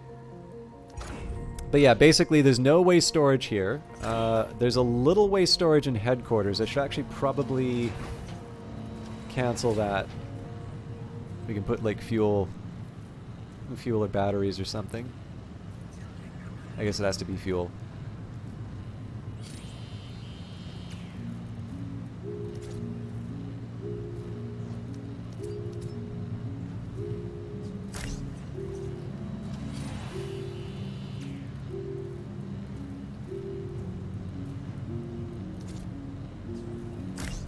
So this is by no means an ideal setup for me. One of the biggest things right now is that I've limited my factory space. I've put a limit in terms of my ability to access. Actually, I'm going to start dismantling some of these waste receptacles because I think our numbers are going to be going down as far as waste is concerned. But basically, like, I've given up a bunch of factory space in order to be able to store all of this waste. And so the question is why? Well, you know, the easy reason why is I've got nowhere else to put it, right? But one of the reasons why I wanted to direct everything sort of in... I wanted to do all of this direction, why I wanted to try and build this stack here, is that we now have a reasonably close smokestack. So that's going to be burning the waste. I now have just a clear through line. There's exactly one source where all the waste goes. Everything else is sort of by foot towards this area here. That's got a direct line to the smokestack, which, you know, again, it'll generate a lot of pollution and all of the side effects there. But in essence, this is a way of me making sure that my workers are putting the minimum possible effort in just bringing that waste number as low as it can. And that's why I got rid of those waste receptacles inside of headquarters, was basically, this isn't going to be a permanent solution. Eventually there's going to be a storage facility dedicated to the waste. But right now I'm just going to be slowly dismantling all of these waste receptacles. That means one nice thing here is I'm sitting on a big stack of tier 2 minerals that are just waiting to be realized. But at this point here, I'm almost certain that we're going to be getting rid of more waste than we're going to be generating. And so, you know, as a consequence, we're kind of laughing as far as the space is concerned. We'll be able to turn this into tier 2 minerals. And then I can do that, you know, I can use that for whatever else I want. I could try and upgrade the accommodations, try and get some more people to work. You know, well, there's a bunch of different things that I can do. Oh, I also get my isotope patch, so get somebody to work on that. Yeah, and then so I definitely need to be generating some more credit. So in terms of what's the long-term plan for this startup? Well, I think it's pretty clear I want to get that shipyard up and running, and we now have sort of the wherewithal to do so. Let's actually... Oh yeah, I gotta buy the shipyard. So we don't have the wherewithal to do so, but that'll be happening reasonably soon. We're doing fine for energy and fuel, so eventually I'll do a little more expansion. But once I can get my financial house in order, really a lot of this is just going to be about starting to send out some ships to take out rebels. I'm going to slowly progress towards this isotope node. Clearly, I mean, I have some options here, but I am going to be running out of... I'm just going to be running out of places where I can get cheap isotopes. So getting a nice reliable source from this node will be good. And again, I'll eventually build things like storage facilities for waste and whatnot. But for the time being, I've got I don't know. I think we're going to be... This is a good foundation to build on, and as long as I'm able to sort of outpace the rebels in terms of their attack waves, I have left myself undefended on this side because in the end I'm going to develop it a little bit differently. I think, yeah, we're still covered for the energy plant by the turret, unless they attack on the edge. But yeah, I'll develop this for civilian use. Pretty much this is the obvious step in terms of expansion. But we survived the first round. We got to see the new sandstorms. I'm actually finally... this is actually one of the first times I've not had garbage carpets. So that's a nice unexpected benefit. But overall, looking good on the patch. So I think we'll save and wrap up here.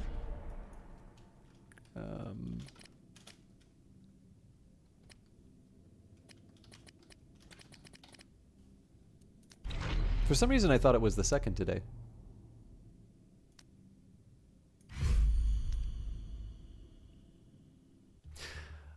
So some future plans.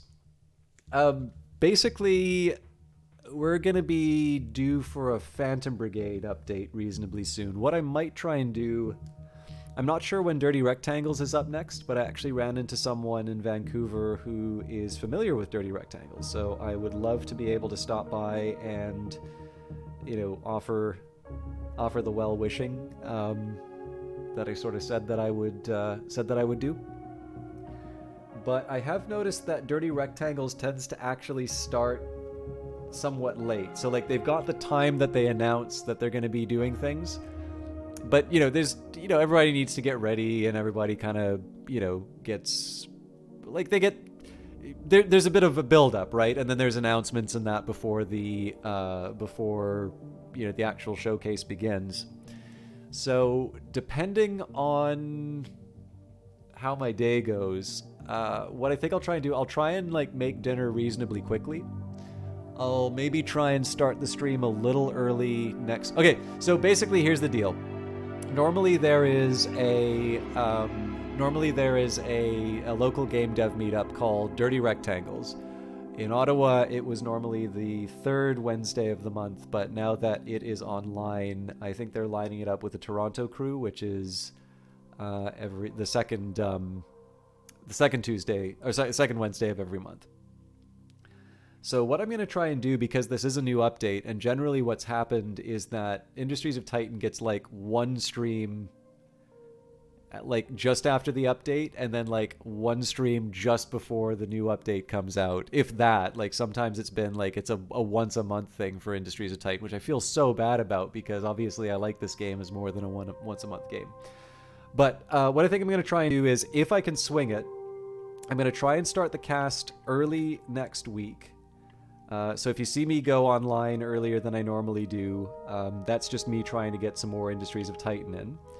And what I'm going to do is I will try and run for as long as I can before Dirty Rectangles. Once Dirty Rectangles starts, I'm going to finish it. I'll probably host it because, you all can enjoy the stuff that I'm seeing. And then what will probably happen the following week is Phantom Brigade will be out, and so I'll just try and do a proper division between Phantom Brigade and Industries of Titan before the new update comes out. So I have no idea whether or not we'll make it to the end of this playthrough, but I'll give it a good solid effort. And of course, if we finish something like Boyfriend Dungeon early or whatever, that'll give me a little extra time to play around there. So with that in mind, it's probably going to be next week it will probably be a short Industries of Titan stream, following which there will likely be the next Phantom Brigade update, and I'll be playing a little bit of that. But I am going to do my best to do at least one more like full-sized Titan broadcast. And then as far as the rest of the plans go, I think the only holiday coming up is Remembrance Day, which is November the 11th, so that should not conflict with a regular streaming day. And so, as usual, next Friday, Boyfriend Dungeon coming up. Monday, we should be back to Stellaris, unless people want to see something different, but I'm pretty sure people would like to see some more Stellaris. Next week, we already covered. Wednesdays will be Brace Yourself until further notice, and then other days will be Brace Yourself as well, but dedicated Wednesday for Brace Yourself for sure. And then, as always, Tuesday we'll have Elder Scrolls until it comes in. For those of you who did not see, we actually got through Mankar Cameron's Paradise in Elder Scrolls Oblivion, so we're definitely getting close to the end of the main campaign in Oblivion. That doesn't mean I'm done with Oblivion. Obviously, there's DLC for the game and such. But those are continuing to happen Tuesdays, and I actually got a little bit lucky in that I think I still have one more episode that's already recorded. So I should be good for getting those in on time for the next little while. Anyways, I'm wearing out my welcome. Let's just take a quick second here and see if anybody's streaming Industries of Titan or Phantom Brigade, and if they're not, I'll try and find someone good to host. But I thank you all for watching, and I'd love to pass that on to some good people. So let's see what we're working with. Oh, interesting. I believe we do have somebody who's currently streaming. Industries of Titan. Nobody streaming Phantom Brigade, but all right. Let's just take a look here. So I don't know who this is, but they do have a Dwarf Fortress logo on their name, which is also interesting to me because obviously Dwarf Fortress is now going to be published by Canadian developer Kitfox Games, which I believe has some connection with well, I mean, they know sorry, Brace Yourself and Kitfox kind of know each other. Thank you so much, Olaf. I always appreciate the kind words. And again, I was talking about that a little bit before, but it's great to have people, you know, so I really do appreciate the chat group. One thing that actually really helped me out coming to Vancouver and seeing so many people who are just genuinely happy to see me, it really let me appreciate comments like yours. Because again, like there's a certain while where you can sort of feel undervalued at work and just start to internalize that. And I don't know, I remember what it's like to hear people like say and be excited to see me and say, it's like, I like your stuff. So I am able to take a compliment a little bit better. But I hope you're doing well, Olaf. Thank you so much. Okay, I don't want to filibuster our Titan friend here. So this is Coder Fasteel, and again, I don't know who they are. I hope they're good. The Dwarf Fortress sign is a good sign. But please treat them well. Again, it would be wonderful if we can give people a nice big incentive to play more Industries of Titan. I will see some of you on Friday for Boyfriend Dungeon, some of you on Monday for Stellaris, and for those of you that are just here for the Brace Yourself games, I will see you either hopefully next Wednesday, but at the very latest Wednesday after next. I'll try and do as much as I can though. Anyways, talk to you later. Have a good one.